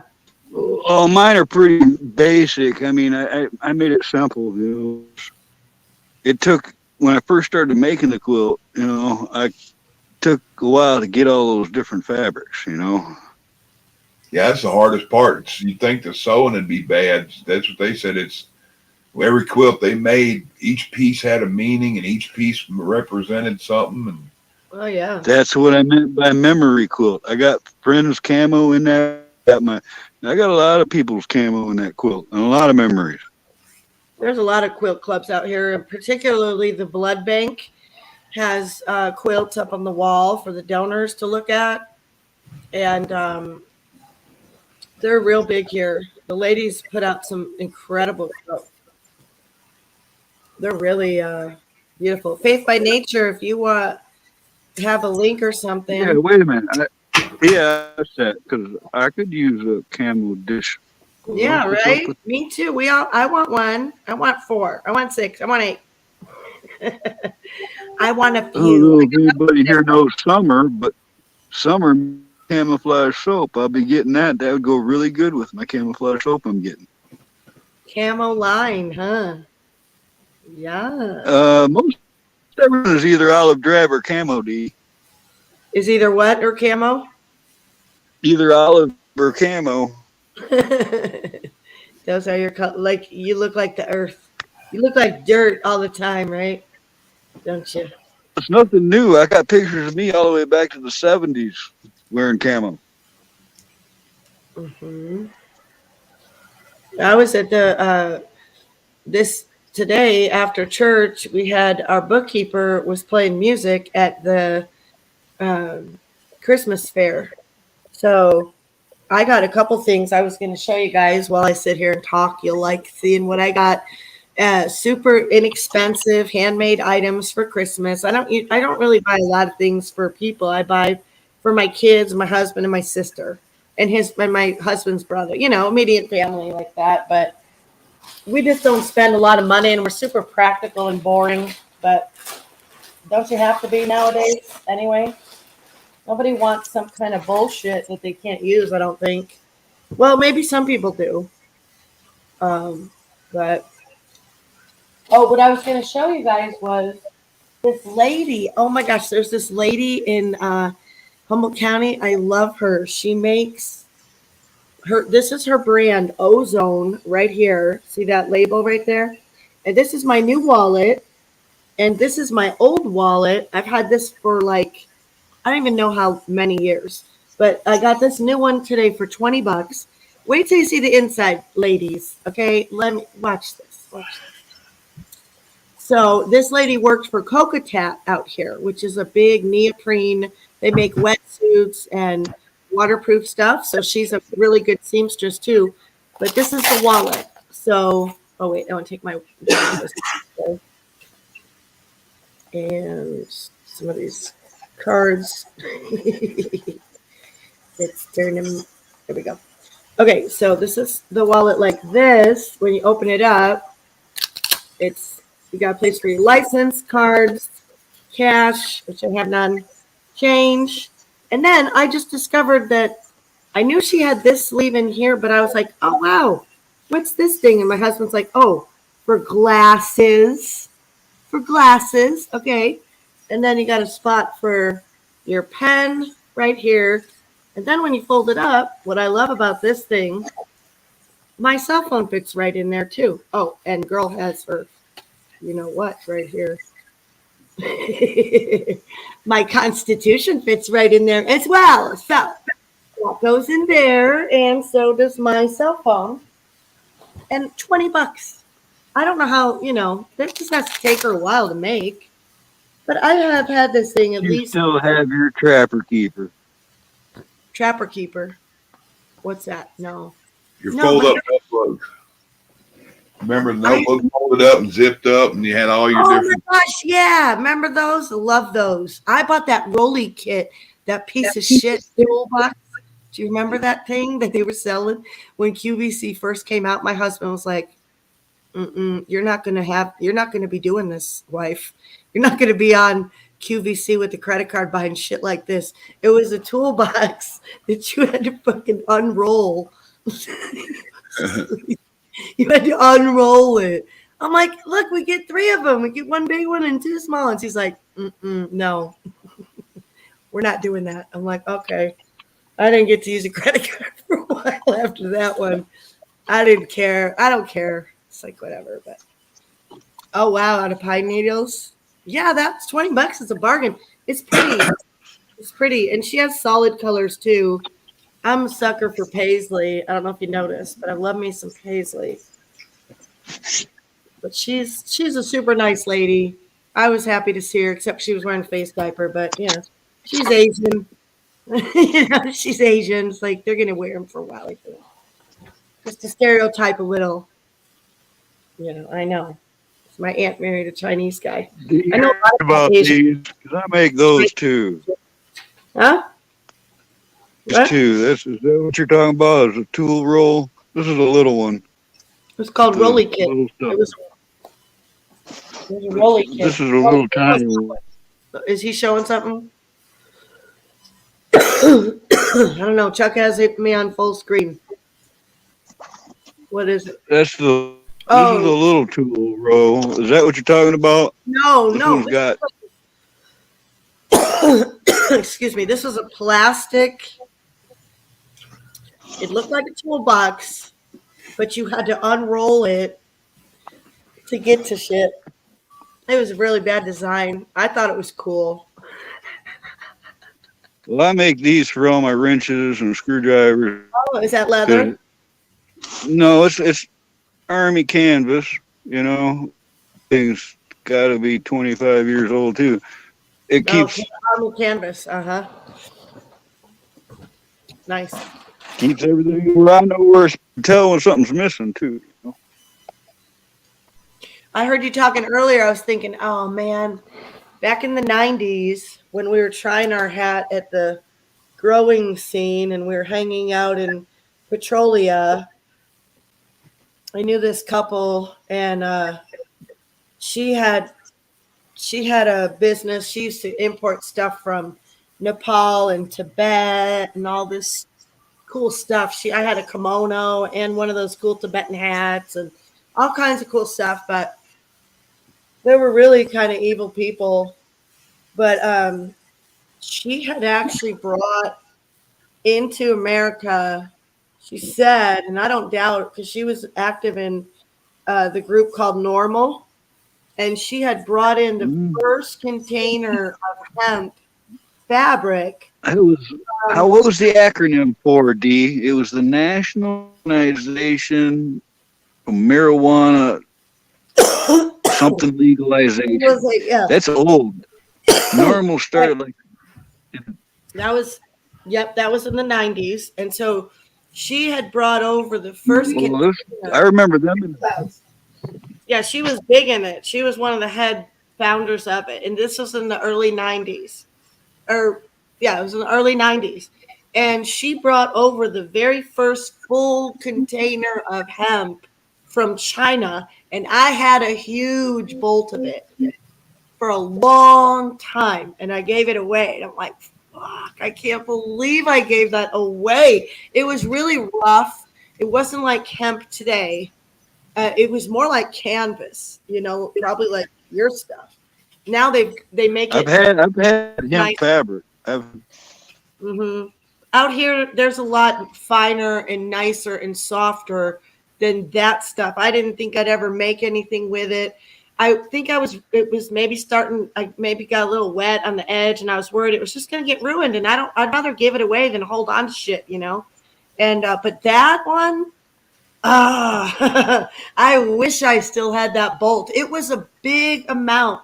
We were making, at the time, we were trying to make, she was making baseball caps and she was putting milk cartons in the bill part, recycled plastic milk cartons. And then we were making reusable coffee filters out of hemp, just all kinds of stuff. But it wasn't really taken off back then, So. Right. But I was. Yeah. When it's hot, it's hot. Now it's big out here now. It's real big. Hemp is, it's everywhere in Humboldt, of course. Obviously. Yeah, Jack putting in chat there. He said something about the grid was just his. You're talking about electronic transformers were hit by a gun, Carolina area. Oh, I saw that tweet. Or YouTube by it sounded like by little people, not big people. It was, I got it. I took a picture of it. I was like, what the fuck? That was a good I just wonder if he's talking, if Anti-Jack is adding more. I can't look at that link he posted. Yeah, Alex. Sorry. Sorry, Cameron, go ahead. No, I just was waiting for him to do the same thing or something else. Yeah, I saw that too. I guess I didn't take a picture of it. I swear I saw it too. It must have came in like a notification. And I don't know how to find those after I don't see it. Chuck, may I say what my page is on Facebook? You can see what I do. Sure. I'm doing. Mostly You're gardening, fine but yeah, we like to support each other. We love to do that. Matter of fact, tomorrow's going to be a good day for some of my friends. You know what I mean, Camo? Remember when you got your special package from me? Oh, yeah. Mm-hmm. Which reminds me, I need to. You cut out. Yeah. You That's cut why I out. need to know what. Can you hear me now? Yeah. I just modded you, Faith, and All for His Kingdom. You're both modded now. See if you want to drop links or whatever. Ooh, I heard two sat large, Andy. Good for you, girl. I don't even have a wrench. I thought you did. I don't care. I don't think so. Maybe not. Say something in chat and let me look.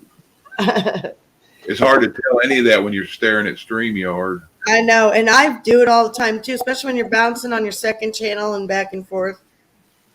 I might have one on another one.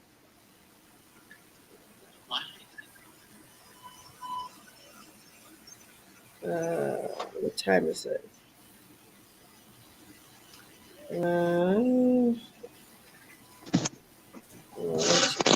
I got distracted. 10 is live. Yeah, I saw that. I said hi to him. Did you? We could love rate him. What's up? We love rated my friend Christina when she was streaming in Wisconsin. It was a good stream. Harry Waite got a good day. He's being represented by the Moors, and the court accepted his legal counsel, and that's very good because that's about the big selection in Wisconsin. Scotty, is Jen here? Scotty, Jen. No, I'm not wrenched here. But Lindy's Creations on Facebook. Cool. Yeah, I want to start us a page up. I want to start a page for our supporting each other's side hustles, you know? That's what we could call it, too. Side hustles. Now, that sounds too red flaggy for the stupid IRS, doesn't it? Yeah, or it sounds like somebody talking about their other on their side. Yeah, something kinky.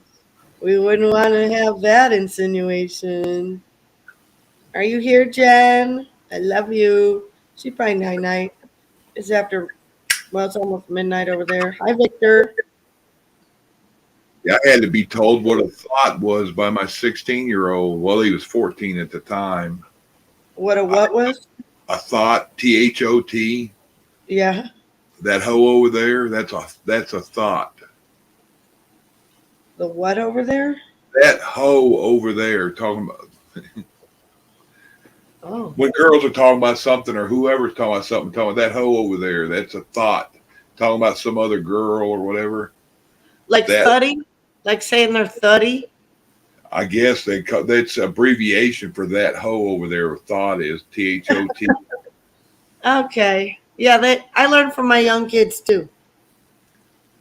Because I'd seen it places. I didn't know what the hell that was. I just thought it was a misspelling or something. He didn't know how to spell thought. So I was like, no, he's like, that's somebody cutting on somebody, calling them a hoe. Yeah.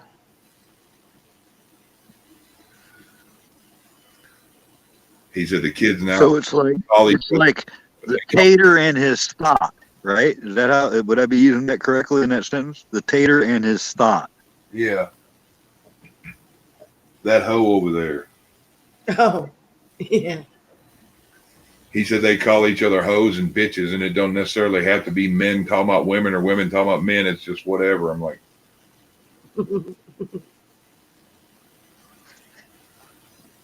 yeah. He don't believe in all that stuff. Vicky says he's an old soul, but who? Talking about my 16-year-old. Oh. He still gets in arguments with these people about orientation and sexes and all that. And he's like, if there's more than two sexes, then how come if they get reassignment surgery, there's two choices, male or female? Boom. Because you're smarter than they are, kid. The world is stupid. What can you say? Right? In 2015, he was a Trumper. At 11 years old, he would roll these kids who was bragging about Bernie. He'd tell them, your parents must be retarded or something like that. My son's kind of eating up what Elon Musk is doing. He's really enjoying I still worry about it. I don't know what he's up I know. Me too. I don't trust him. But it's still fun a little bit right now. We'll ride it for a while. Yeah, I'm live on Twitter right now. D-Live and Twitter and YouTube. Oh, yeah? Oh, Yeah. cool. Probably 0 people watching it, but Hey, that's how it is in the beginning, but let's see. So- something interesting is happening here in Humboldt County. There's one of the local YouTube channels, which is just an extension of one of the bigger medias here. They started to put allow their comments on. Okay, that was about 2 weeks ago.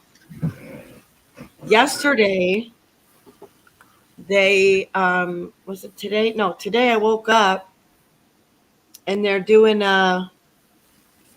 they took a couple pictures of some deer that was in the homeless camp that they were doing a video of. So they did a couple shorts. And I'm telling you, we got everybody here in the media is copying each other. It's really funny because my little video of little horsey is going viral for me. It had 1,000 views a couple days ago, yesterday or something. I was like, what the hell? This little cute horse. Today it has 3,300 views. And then my rainbow one I did this morning, another short, and it had 1,100 views by the time I got out of church. And I was like, what?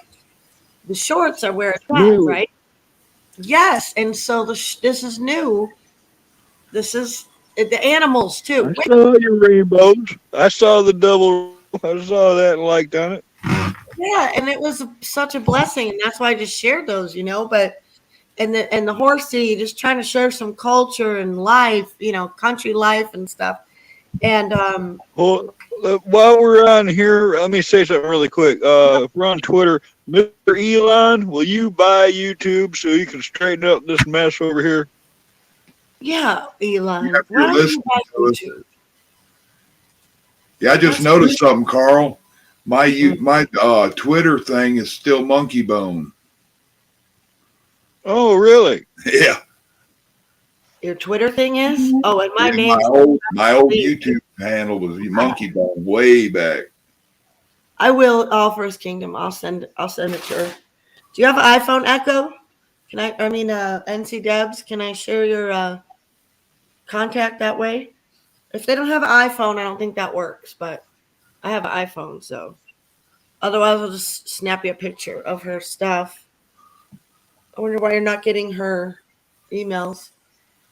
They do that to me from my friend Linda's emails that I get weekly, and I've created a rule in Microsoft so that it always puts her emails in an inbox, and I still found an email from her. Ironically, it was December 1st. You have a Droid? Okay. Then you get a picture. So yeah, so it's funny because I know we're all watching each other. You just know it when you see other people doing the same stuff you're doing, right? Or that are other people doing, especially in the YouTube world, right? There's not that many YouTubers in Humboldt County. So I think it's great they have their comments on. I said to them, oh, it's so cute that you're doing animal videos now. Because I know they were looking at that horsey video. It drives them crazy because they don't get any likes, they don't get any juice, they get views, but before they didn't have their comments on, you don't have any engagement. And so it's got to drive. It's so short, D. It's so short. I've done like the one I just recently did, it got 1,500 views in less than 4 hours. I did one a while back, got 2,500 views in less than a day. You know, if you do one of those shorts, and they get on the right, you know, algorithm or whatever it is, they get views fast. People want to watch them because they have that category now, shorts. So they're like, oh, let's go watch some shorts, you know? And but they must. And I got a bunch just yesterday. I picked up like just from that short. New subs. Yep, it'll bring people to you. Well, excuse me. I also got a new sub from a big channel called Elusive Truth. I love that channel because he asked today. I know who they are. Yeah, he asked today, did you comply? And I said, F no. Fighting it, still fighting it, and they can F all the way off, you know? And but actually I don't think that was the channel. Earlier I did a comment somewhere and I got a new subscriber. If you go leave comments on bigger channels, you know, where it's not like so many comments, because I actually was able to get to the bottom of his. He probably had like 30 or 40 comments, maybe 60, I don't know. But it's not so out of control that people don't read some, you know what I mean? And so, yeah, people just kind of are watching. Yeah, shorts match their attention span for sure. Hi, Joyful. Good to see you, honey.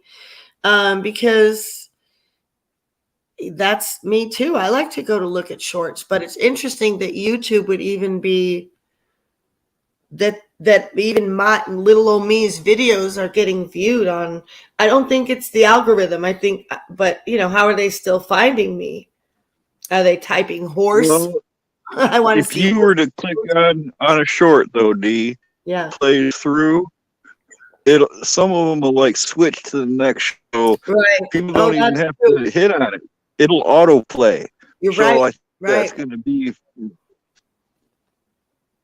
Yeah, that's true. Yeah, I have all my autoplay turned off. D, I'm not sure if you're still thinking about it. If you guys want to love raid 10. Low grade what? You said something about love raiding 10 a minute ago. Oh yeah, I did say that. Yeah. Here, I'll drop the link if anybody wants to do it. Yeah. Yeah, that sounds awesome, Hawk. Super large hot shot. Y'all want to love raid 10? There's her link. Yeah, cool. Oh, Hawk, I was thinking of you tonight because something funny happened. My husband, I got home and he's like, I've been looking for my phone for 45 minutes. And I'm like, huh? And so I look at we're looking on his Find My Phone thing. And I'm like, well, it says it's outside your office. And he goes, oh, I walked around with flashlight and everything. And I'm like, okay, but it says it's right outside your, you know, whatever. So I go out there, I look over there, and I find it's laying in the damn grass. And he's like, I wasn't even over there. So what happened was he got out of the car and he dropped it. And our German Shepherd Malinois took it. And then there was a big flash of lightning when I was driving home. Or she just dropped it, whatever, you know. And so then I was thinking of Hawk because I was like, oh, I remember when Hawk was saying how he was training dogs to pick up things too. I went over and hit him. If I don't know if anybody else has. I'm going to do it in a minute. But after while I'm on here. What? I can't do that while I'm on here. If I do anything, I got to leave the panel. I can say hey in a second. But so anyway, so after that, then when we went in the house, I was telling my husband about what Hawk was saying. He's like, yeah, you can train these dogs to pick up stuff. They want to do it. You know, we know that these shepherds, we've had shepherds for a while now, and we know they're working dogs. They want to please you. They want to do stuff. So he was pinging it with his pinger because he's telling me, oh, I'm doing it on my iWatch. It's not working. And so then anyway, the dog could hear it. Her ears were going crazy.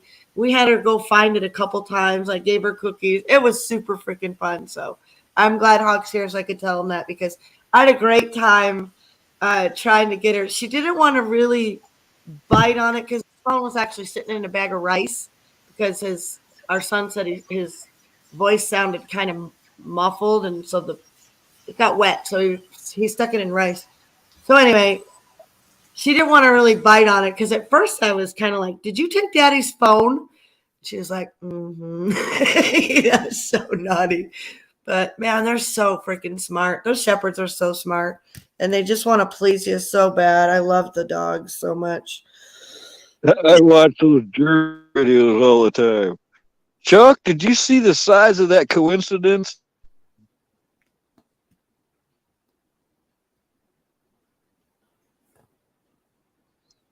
We lost Chuck. Did we? No, I'm here. I was going over there doing it. A few people are hitting it. I had it muted while I was over there. Right on.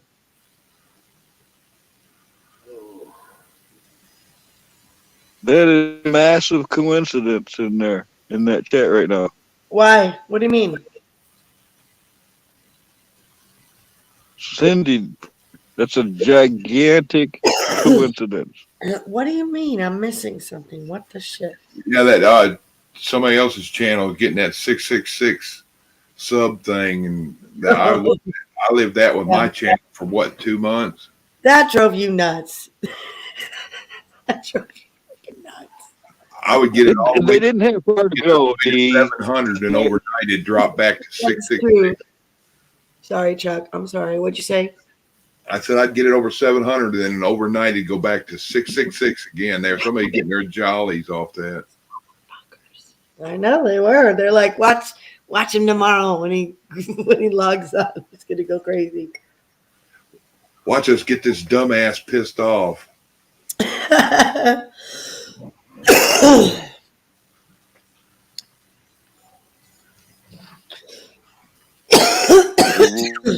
She's doing a report. I wouldn't have no luck at all. Excuse me. Shit. I gotta quit smoking. I do. I have to quit smoking. Damn it. Not lame. Got Stevie Ray 1-1 there, Chuck. Wasn't for bad luck, I wouldn't have no luck at all. Duty. What did Agent J? Oh. It's your job, Agent J. They're getting on Agent J for something. They're like, it's a love raid. What's he saying? Is he just saying some shit? Am I the only one here? Everybody's over there, and I'm left here. I'm in both places. I'm a mom. I can pay you attention and this. I'm just reading chat over here. Oh, now you're the middleman.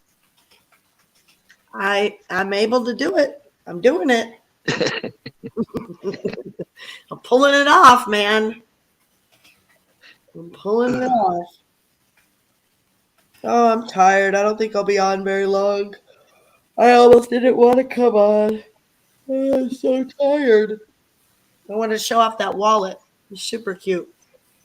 Then I had a conversation with a lady. I wasn't going to do this, but I knew if I didn't jump over, Chuck would peer pressure me. And probably. Boy, I'm not trying to push you into nothing.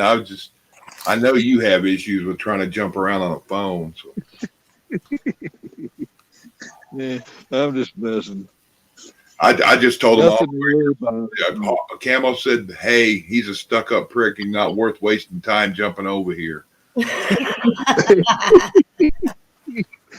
Shit, I thought my microphone was off. Oh, I forgot I got this. There's this lady there. Look at this pretty thing. There's this lady. I love that. That's neat. Probably going to give it to my daughter for Christmas. There's this lady there. She's there every year. She's been at the craft fair every year. But they didn't have one for the last couple of years, you know. And then today, when I saw her, she had her husband's picture was in a frame. And I was like, oh, you know, something about her. I asked her about him. And she said he passed in 2020, but it wasn't from COVID. She wanted to make sure to tell me that. And I was so sad to hear that. And then I was talking to her, and come to find out that he made stained glass. He makes all this stuff. This is mostly what I got, what I'm going to buy. I bought some silver coins for my family, just like some cheap, whatever coins. But my husband always gets the good gifts. I always get the shitty little mom gifts, but they love my gifts anyway. They don't mind. Another practical one. It's a night light. But her husband did the stained glass. Isn't that beautiful? It was $20. That's cool. Yeah. And this is really beautiful. She included the light. I mean, just really neat. But yeah, she was handling it good. Their company's called Keeper Glass, and they're in Humboldt County. And so I said, okay, well, is this? I said, did you make it, or did he make it? He had there was a baby grand piano there that was black stained glass, but it was $250, and it opened up like a jewelry box. He does a lot of jewelry boxes. Well, she does them. She said to me later, she goes, the only thing he made was that piano. And I was like, oh, really? She does all of it. I thought he did it, but I go, oh, he was the schmoozer, right? And she goes, yeah, because I always talk to them, and I always bought stuff from them, and I always support my local people at Christmas time. I really try hard. I really seek out, and the craft fair is a great time to do it because they're all there. They're all there, and they're trying to make money and stuff. And I hate doing craft booths. I've done them before, and I can't stand sitting there and watching people walk by, like I always try to engage with every one of them that's sitting there. So at least I can smile and look at their stuff and be like, oh, wow, it's hard to sit there like that, it really is. Yeah, Cindy, I saw that the girl's got 66,000 subs, and I guess she says that don't bother her, though. That Cindy Fuller put up there, she put up that link for the lip reader review or whatever. Oh, she said she's getting screwed, but I wonder, lip reader review, what does that mean? That's the name of her channel, I guess, or the show or something. Lip reader reveals Bush secrets. Oh, yeah. But I guess she's complaining. She got 66,000 subs, and says it doesn't bother her if they mess with her subs. I guess when you get that high, but I don't know if 66,000 would make much money. I don't know how all that works. I know Off Grid with Doug, hell, he's got almost 1 million subs. Yeah. I don't know how it works. This was only $12. This is a pretty little, let's see, can you see it? Yeah, it looks almost like Tinkerbell on it or something. Well, I was watching chat show now. Pretty fairy. Yeah, super pretty. I got one from my sister. That all looks fragile. It's all very freaking fragile, and I don't buy myself shit like this. I don't deserve it. I'm a bull in a china shop. I'll break all this shit. That's for sure. I didn't buy myself any of this stuff. Nothing. But I do have a big musical note from I have quite a few pieces over the years. Like I've got a whale scene. It's a whale tail. They have lamps. They have, higher end things. I just buy the trinket stuff, but I like that they always made some kind of practical things, Oh, there's another one. There's a little heart. This was $12 too. So pretty, right? And then she gave me, well, maybe she didn't give me a hook with that one. Oh, it fell. But yeah, she's super sweet. I was proud of her for doing it without her husband. It was so freaking sad to see him not there. And to see his frame, his picture in the frame, because I knew that meant he was probably passed, you know what I mean? But she had him there, and it was cool to see him there. It was like, he had this big smile, and they're such a nice couple. You can see on the card it said since 1985, so as long as I've been going to craft fairs in Humboldt County, these people have been there. You know what I mean? That since the 90s. That's a long freaking time. Yep. So, 20, 30 years. yes, 32 years. I mean, damn, you know.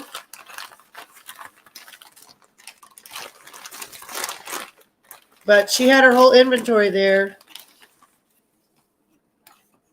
She said that was everything. She had a couple good days. Here's another fairy.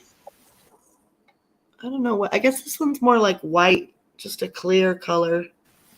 I thought one was. Okay. I'm just showing off my spoils. What makes you think? It's show and tell today. Huh?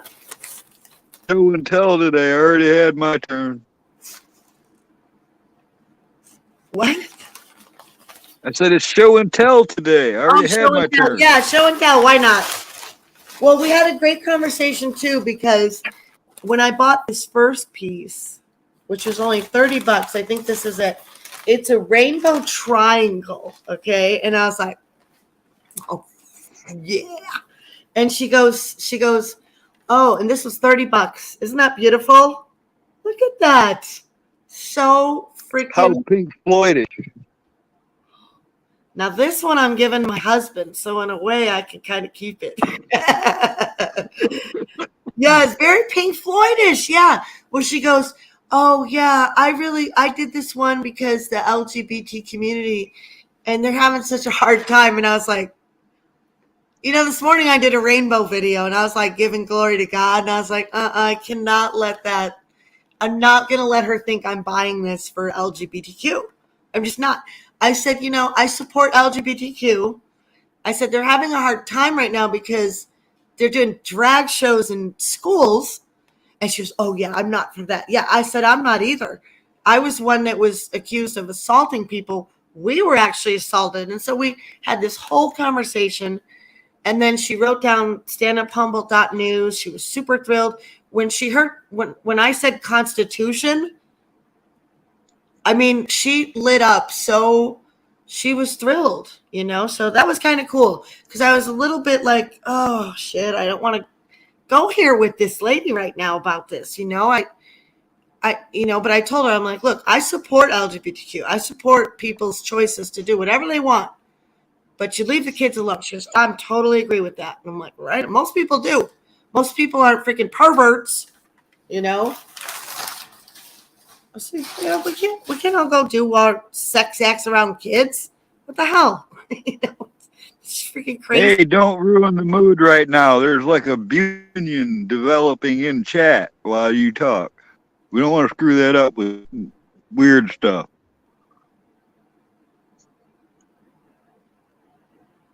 What? This would be cool. Tennessee and Bonnie. Wouldn't that be cool? Talking to me? Are you? Are you serious right now? Are you talking to me? Are you talking to me? Are you fucking talking to me? Are you serious? If you don't want me to ruin the mood, don't ever say that to me again, please. Because I will be so fast. I'm not doing it for my shit. What happened to D? Camel said I was gonna ruin the mood. Bye. I'm not. I will fucking run out of here.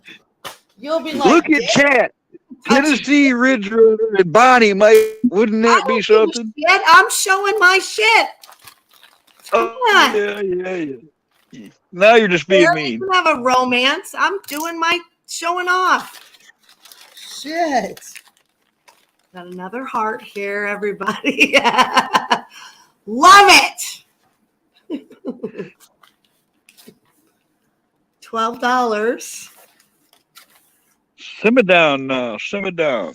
Oh my God, I'm leaving. Frick you. Do your romance. I'm going to go have a smoke. I can't simmer down. I can't shut up. I can't change. You know this. Why would you even try? I wouldn't want you to. I wouldn't want you to. It's fun to mess with you. Did you have a temporary, momentary lapse of reasoning or something? Did you lose your mind for a second? No, I think you did. I'm grinning ear to ear for the first time all day. All right, leave me alone. Fucking men love to piss me off. I don't know why. Oh boy, D-Dog. Tennessee in that vehicle, Tennessee, and take a ride to Texas. Do it.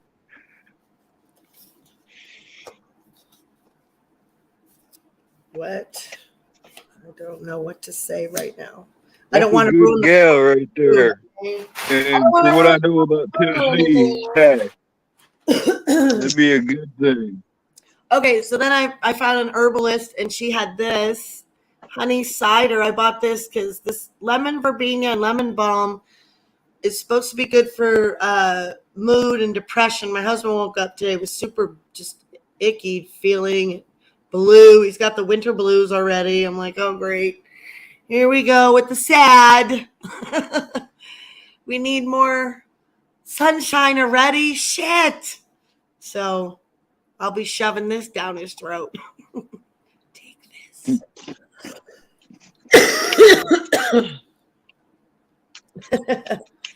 Cindy's telling me to settle down quick too. Oh my God. You just say, I need things to be calm right now. Why does you want it to be calm right now? Well, when I leave, it'll be calm. It'll be really boring again. So that'll be all good for you all who don't like my energy tonight. I don't know what to tell you. I just Bonnie's playing coy. She's using the contagion excuse. Good night, Kiss Off. Where's Kiss Off? I haven't seen Kiss Off all. Oh, there you are. Hi, Kiss Off. I didn't see Kiss Off. I was gone. I went out of the room. I went and fixed my son one of them tonics I've been making. Lemon juice, baking soda. Damn. Sounds like he really likes it.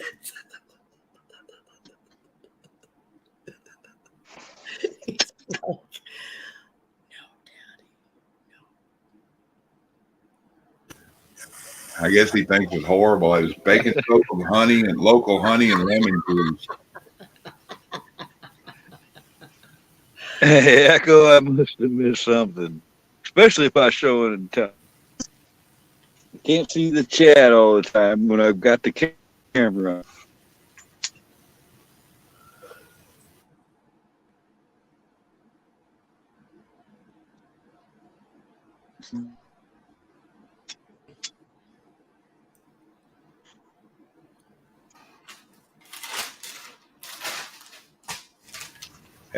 That reaction, Bonnie, was him tasting that mixture, which I thought it tasted all right. Baking soda, lemon juice, local honey mixed with water. I wondered if that's what that was. Supposed to be good for your kidneys too, so that's why I'm doing it. I got these pretty cards too from a local artist. That's pretty. Yeah, she did a lot of hummingbirds. I like to buy cards too and send them out or steal a little quail. We love the quail. My husband likes the quail. They're cool, you know. Their eggs are on the ground. That's my one survival tip I know. It's like I don't need to buy chickens. I know where the quail eggs are at the nest. They're on the ground. So, you know, I'm good. Chickens are just. What is that? Wait, what was that? This one? Hummingbird. Troll train. Troll train. You're not talking to me. Okay, whatever. Oh, hummingbirds.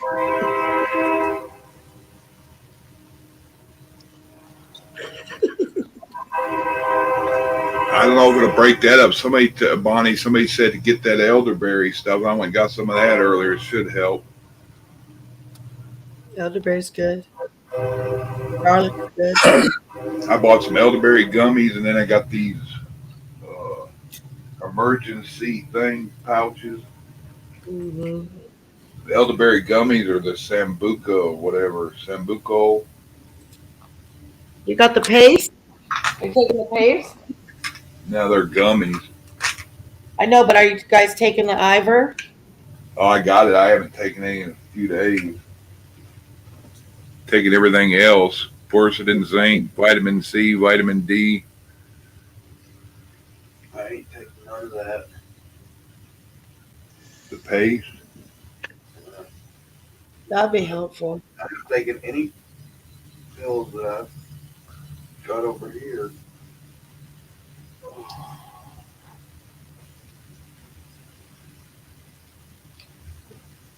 Well, when you feel a little bit better, I'll give you some more of them to take here in a bit. Everybody's sick out here. My kids were sick. Elaine was sick. Everybody got sick. It's going around, it seems like. Was too. I'm only a week or so off of it. Are you? Oh, you were sick too, huh? Pretty bad. Yeah, I got hit with it right after, I got hit with it right after out of the hospital. Come out of the hospital, end up Was sick. that Wyatt? Was that Wyatt? Yeah. Oh, honey, no, I'm sorry. You are just going through it, boy. Praying for you lots. I'm sorry. And you got to watch what medicines he gives. I got him some of that for high blood pressure, cold medicine, but everything else you got to watch. I didn't realize it bothered Vicky. Vicky was wondering why she's taking medicine and feeling so lousy. She figured it out. This Mucinex stuff making her blood pressure go sky high and making her feeling worse because her blood pressure's up than the actual cold was doing. She's feeling great yesterday and come back here and dosed up with that. And within 20 minutes, she said she felt like hammered shit. Yeah. I sent Bonnie tomorrow. You'll get a little package from me, Bonnie, with some essential oils. Some On Guard is for immunity. I didn't have any of those made up, but I used to always have those. I need to get some made up again. And just put them on your feet if you don't know where to put them. We'll talk tomorrow when you get them. And Jenny sent you one too. You're going to like your package. It's not as big, but it's lighter and a bunch of samples are in there. You'll like it. You'll like it. Saying something for kidney stuff that there's some kind of hemp oil, CBD oil, THC oil. I don't know what it ever is. Talking about people taking that and it's supposed to do something for their kidneys. And I don't know if you know. You can make that for yourself with your flowers in a pressure cooker. Yeah. And I would. It would certainly help everybody's mood around there. Yeah. Just do like I'm doing. I pass around my dugout and say, "Here, hit this and shut up." Y'all getting. Yeah, but the edibles so much better for the body. Mood, stabilizing the nervous system. Your. Because otherwise, you get effect, and that's it. The smoking's good too. I mean, it can help with the nausea for sure, and can help with appetite if you need to eat. I love you too, Bonnie. Trying to think. Oh yeah, and we'll have to talk, Jenny. But I did throw a little. We'll talk to you later about that. Yeah, you'll see.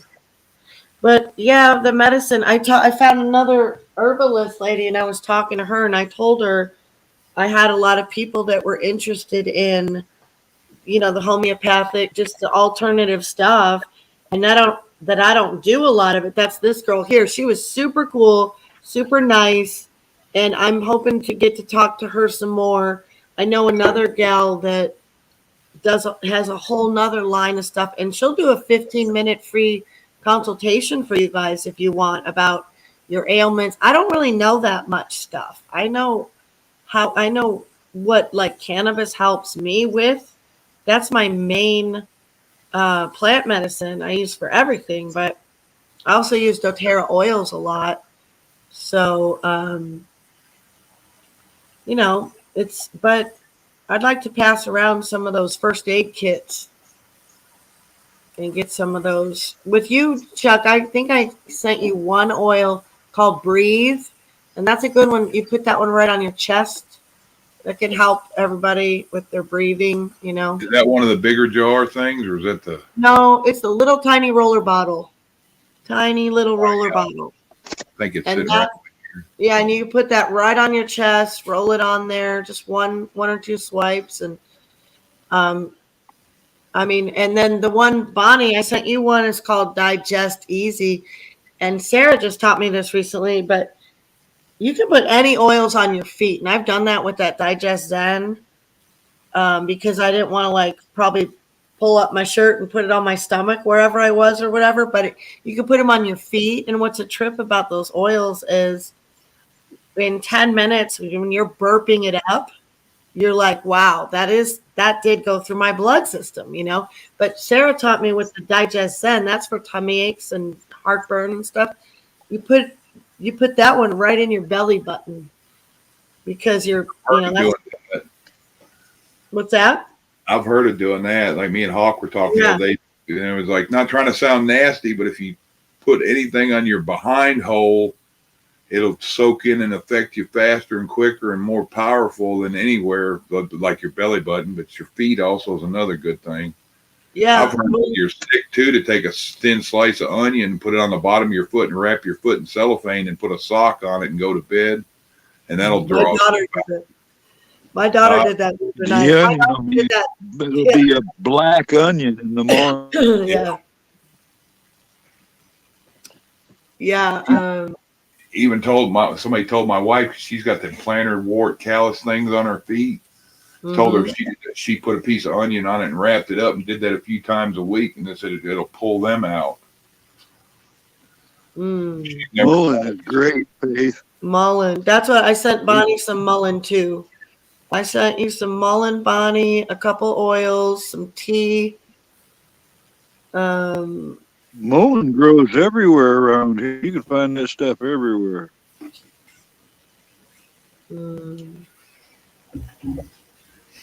Yeah, I was so bad last night. I wanted to find a vaporizer, couldn't find it. It kept like I got a cough and then go to cough, and it's like this. You feel the stuff gurgling, and you go to cough it up, and then like it just lays flat. You can't. Right. Yeah. When I moved to Humboldt, they call that the Humboldt crud. When we get all that phlegm in there, and you know, and they all told me, you got to get that out. You gotta cough. You gotta spit that out. You know, you gotta spit that out. You can't just like let it come up and then swallow it back. Sorry to be gross, but it's trying to get out of your body. Oh, I know what I was gonna say. Yeah, that's why they make CBD suppositories too. So because some cancer patients can't eat, they can't hold shit down. So they put those up their ass, and you know, it works. Whatever works, who cares? Garrett. You know, whatever. We can't be all weird about our bodies, you know, especially as you get older. How long have you done, Garrett? Excuse me.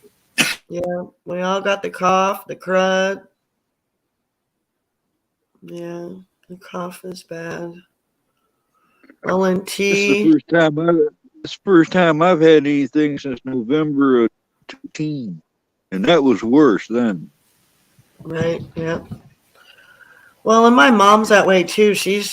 It used to really gross me out because she's got the can with the freaking Kleenex because she smokes cigarettes. So she's constantly hacking now, and it's just gross. Why she doesn't want to go out anywhere. Her teeth are bad right now too, and so she's just. But I don't care. I'm just like, whatever, Mama. You know. That's exit only. Not if you're sick, baby, and you got cancer. You're going to take some stuff up your butt, and you know you are. So save it. Save it. You will do what is necessary. Up your butt, up your nose, up your, hose. I don't care where it goes. It's going up somewhere.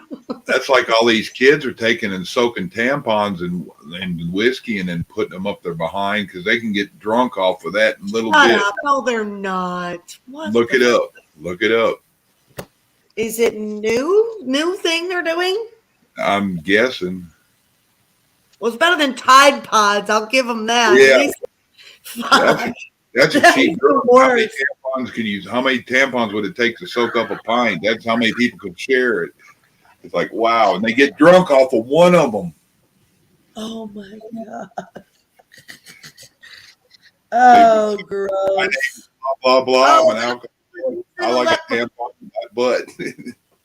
that's just a reason for the boys to be able to use tampons. That's all that is. That's disgusting. There's a good chance our species is doomed. We are gone. It's like, it's too late. It's too late. Explain that one to the doctor. I got a 10 tampon a day habit. I saw a headline yesterday. Some guy shove a bunch of miniature horses up his ass or something. I'm not kidding. It was like 10 or 20 in the emergency room. If people wonder why we ain't made any interaction with other life forms. Yeah, aliens would go by the earth and they would lock their windows and doors. We are pretty pathetic. Go fuck this backwater planet. I'm not thrilled about plugging holes, Bonnie. Jeez. I'm Yeah, just they're- saying, if you're sick with cancer and you can't, because I thought it was really weird at first too. Okay, I'm like, why would we? But Hawk explained it. He's made them. If your back's hurting, put a little icy out on your thumb and just whoopee, you'll feel better. I mean, there's other things that could be more fun, I think, than a, tampon up my ass. Yeah. Not. All I can say is X only.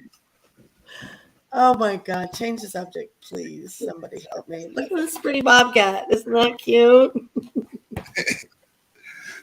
Cuter than a tampon, huh? Oh, cute horsies. Blackwatch, shut up. Shut up, Blackwatch. Ooh, we get the bears. Look at the bears. That's a big one. So Yeah, this was. Speaking of bears, you see that bear and when it showed that mirror in the woods and that bear went nuts when he seen his reflection? I think I did. I've seen that. That's funnier than Part of it, but I don't remember how it ended. Did he break it? The mirror, yeah, he ripped it off the damn pole. he was pissed off. He pissed right off. He was mad. Huh? Then I seen another one of a bear. He was they had this like bungee cord thing that would pull the gate shut when somebody go out the gate and it'd pull it back shut. And he got a hold of it, pulling and pulling and pulling. He grabbed his foot and pulled on it and stretched it way out. And when it popped loose, it smacked him in his boys. That bear let out a squeal and rolled on the ground. Oh, I seen that one. Yeah, I did see that. Felt sorry for that poor bear. He's all like, oh yeah, I saw that one. Was he on a trampoline or something, or in a tree? It was a bungee cord on a gate. Yeah. Okay. And when that tree popped loose, it hit him square in his. He just fell over. It looked melodramatic, but yeah, totally. Yeah. I thought about it too. If I got popped like that, I guess I'd fall over too. Hell yeah. Well, it just tells you that if you're ever in a fight with a bear, you got an option there if you can pull it off. You get the nuts. Yeah, or make sure you got a bungee cord with you.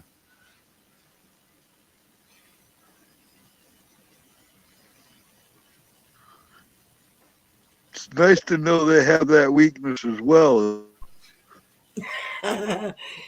Yeah. Yeah, that wouldn't be my first thing cross my mind though if it was running at me. No. Every bear I've ever found up here ran from me. Those two, they take off. Good. I seen a lady, it was a short video. She was jogging. She stopped. And it was like, I think it said, don't run, don't run. The bear like touched her, I think. And then he turned around and walked away, and then she ran off. I was like, oh my gosh. I've seen chased by bears. Like, oh, that would freak me out. And I know I'd fall on my bike too. I would just get so panicked. I would know I would just fall on my bike and die, and the bear would maul me, and it would be over. Be done. I never want to see a bear. Bears over there are a little different. Them grizzlies are on a different level, but around the only time you got to worry about bears is like berry season or something. You just don't want to get between the mama and the cubs. We don't have grizzlies here. Not Yeah, I in seen a California. video that a grizzly got a hold of a moose cub or baby moose. I guess it killed one of the baby moose, and the mother chased it all over the place. A grizzly bear, and that moose was after, and that grizzly bear didn't want no part of that mama moose. No, we don't have grizzlies here. Alaska, Montana, Idaho, because it's all Well, I connected. just meant West Coast because we don't ever hear. Yeah, I don't think there's grizzlies on the West Coast. I think they're. I think. Well, you got Alaska's got the Kodiak. Yeah, but they're not in Washington or Oregon or Cali. They're in Montana. Really? There's none left in the States or something? There's no grizzlies in California. There could be in Oregon and Well, Washington. They left California too. Yeah, everyone got the frick out of here. Smart bears. Montana and Idaho, because Yellowstone's over there. So They're probably like that. Them squishies by the cities taste terrible. Squishies? Yeah, the people. Yeah, Oh. There's a phrase from the original 60s. I remember an alien calling one of the crew members an ugly sack of mostly water. And that's always stuck with me. That's weird. California black bears. Yeah, we have brown bears too. I got a video. I shared it on a stream a month or two ago. There was 4 of them, but I only was able to catch 3 of them. 3 brown bears ran right across from me. It was so freaking cool. I actually I had to drive around. I was going home, and I turned around to go back down the hill, and they just went right in front of me. It was so cool. It was a great video. I should upload that short. That sucker will go viral. I'm telling you, those shorts. Not that I want to go viral. I find it interesting. I thought it was so interesting that the other Humboldt Freelance did some shorts on deer, a couple deer. You know, it's like, okay, well, deer are cute. They are cute. They taste good too. I love me some venison, man. I wish we hunted. We don't hunt. But, you know, I might like to get me some quail or some. I couldn't see eating dove, but I'll bet quail is good. One time a quail ran smack in the middle of my kitchen window, our biggest window, and it freaking died instantly because it had to snap its neck. I looked down. I was like, holy shit, the thing was like this fucking big. I said, what is this thing? I couldn't tell. Was it a dove or a quail, but it was a big quail. And man, it was just, I couldn't believe it. It just right in the window. Sucks. I hate when that happens. It's happened a couple times. That happens to anyone that has a lot of windows and you're up high like that and the birds are flying all around. That would be an okay kill for roadkill. That'd make a good stew pot. Yeah, I wasn't eating meat at the time. I was super bummed. I cried, I'm sure. I was like, oh, this sucks. I put it out up on the chicken coop. It was gone the next day. I don't know who got it. I didn't care. I've come home twice to my entire broods of chickens just decimated in my front yard. And I've had to gather them up and drive them on my ATV down the road a little ways and just dump them off somewhere else, you know. What I'm going to do, I'm not going to put them in the trash can. There you go, back in the circle of life. You ever figure out what it was doing that?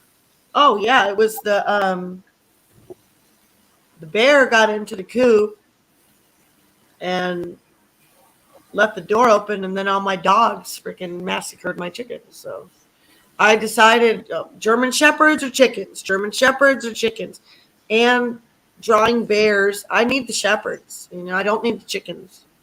I don't need chickens. I need the German Shepherds to protect me from the bear and the mountain lion that roam around here. And I don't need the chickens to draw those animals to my property because that's what happens. You have a buffet in your yard. Yeah, they're like, this is great, you know. Compost is out there, freaking chicken coop right next to it.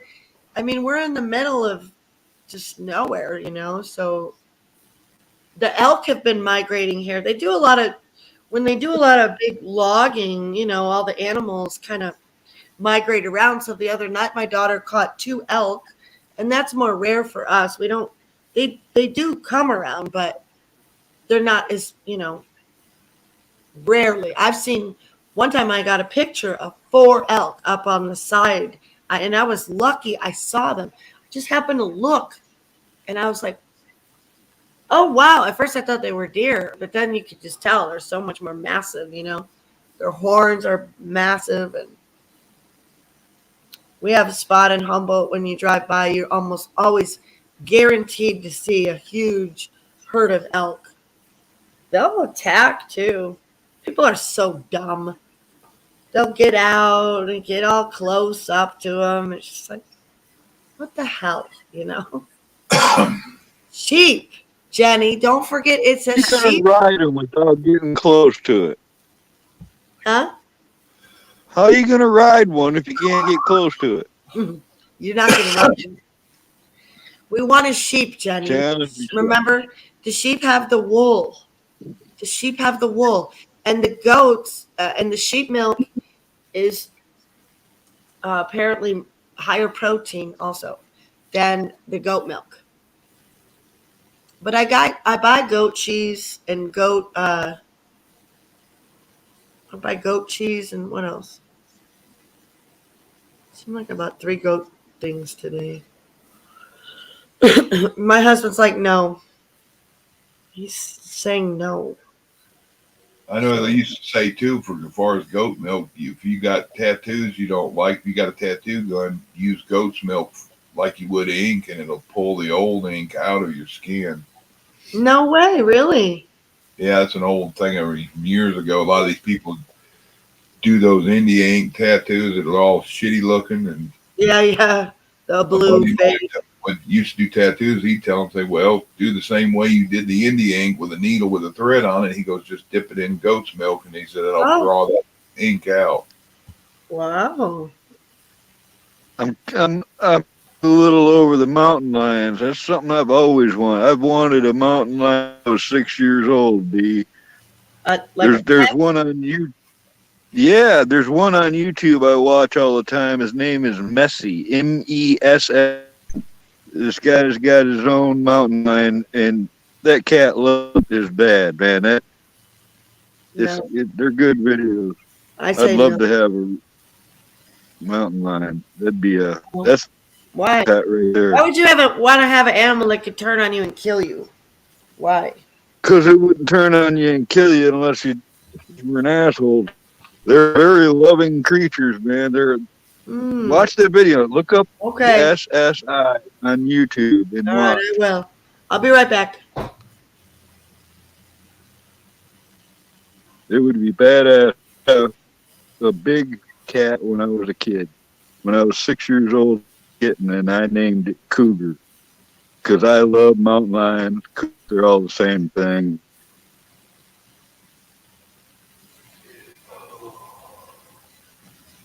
No, girls, not that. Panthers. They used to call them painters, Chuck. They used to call mountain painters back in the 1800s.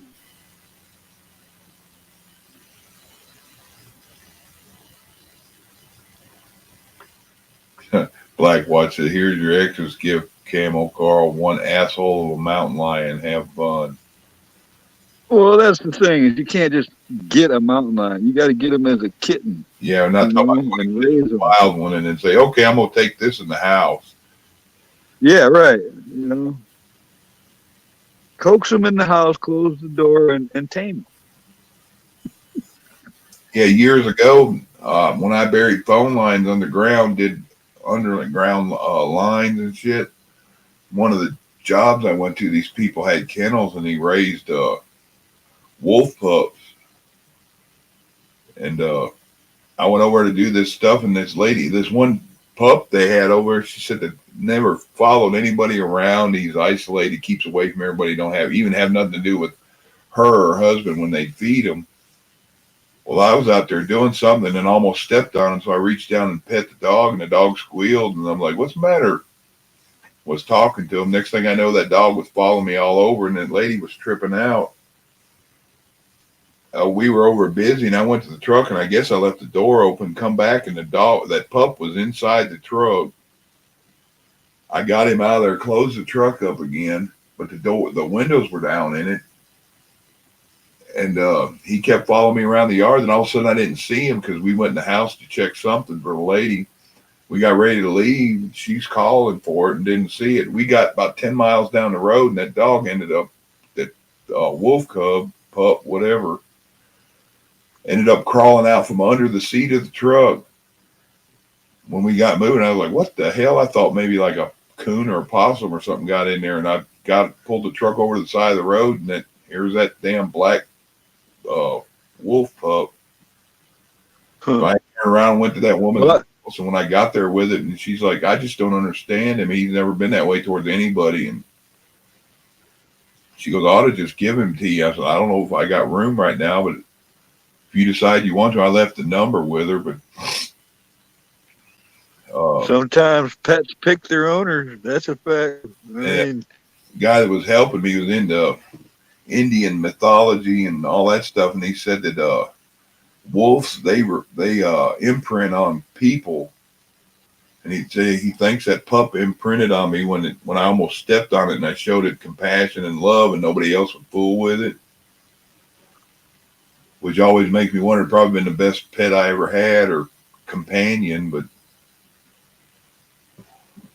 I never did call her back. There's been a couple of people I knew that had coyotes, weren't afraid of anybody, and just like worked their way into the domesticated dogs in the area and stuff, and ended up being pets. You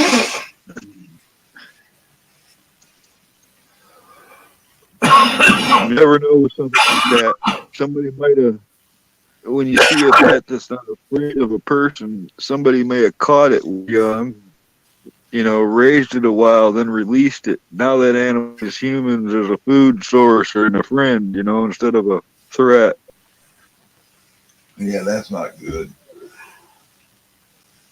It's like when dogs, when they go feral, people let dogs loose, whatever, and they pack up. Those are worse, they said, than wolves and other things, because they're used to being around people. They ain't afraid of people, and they're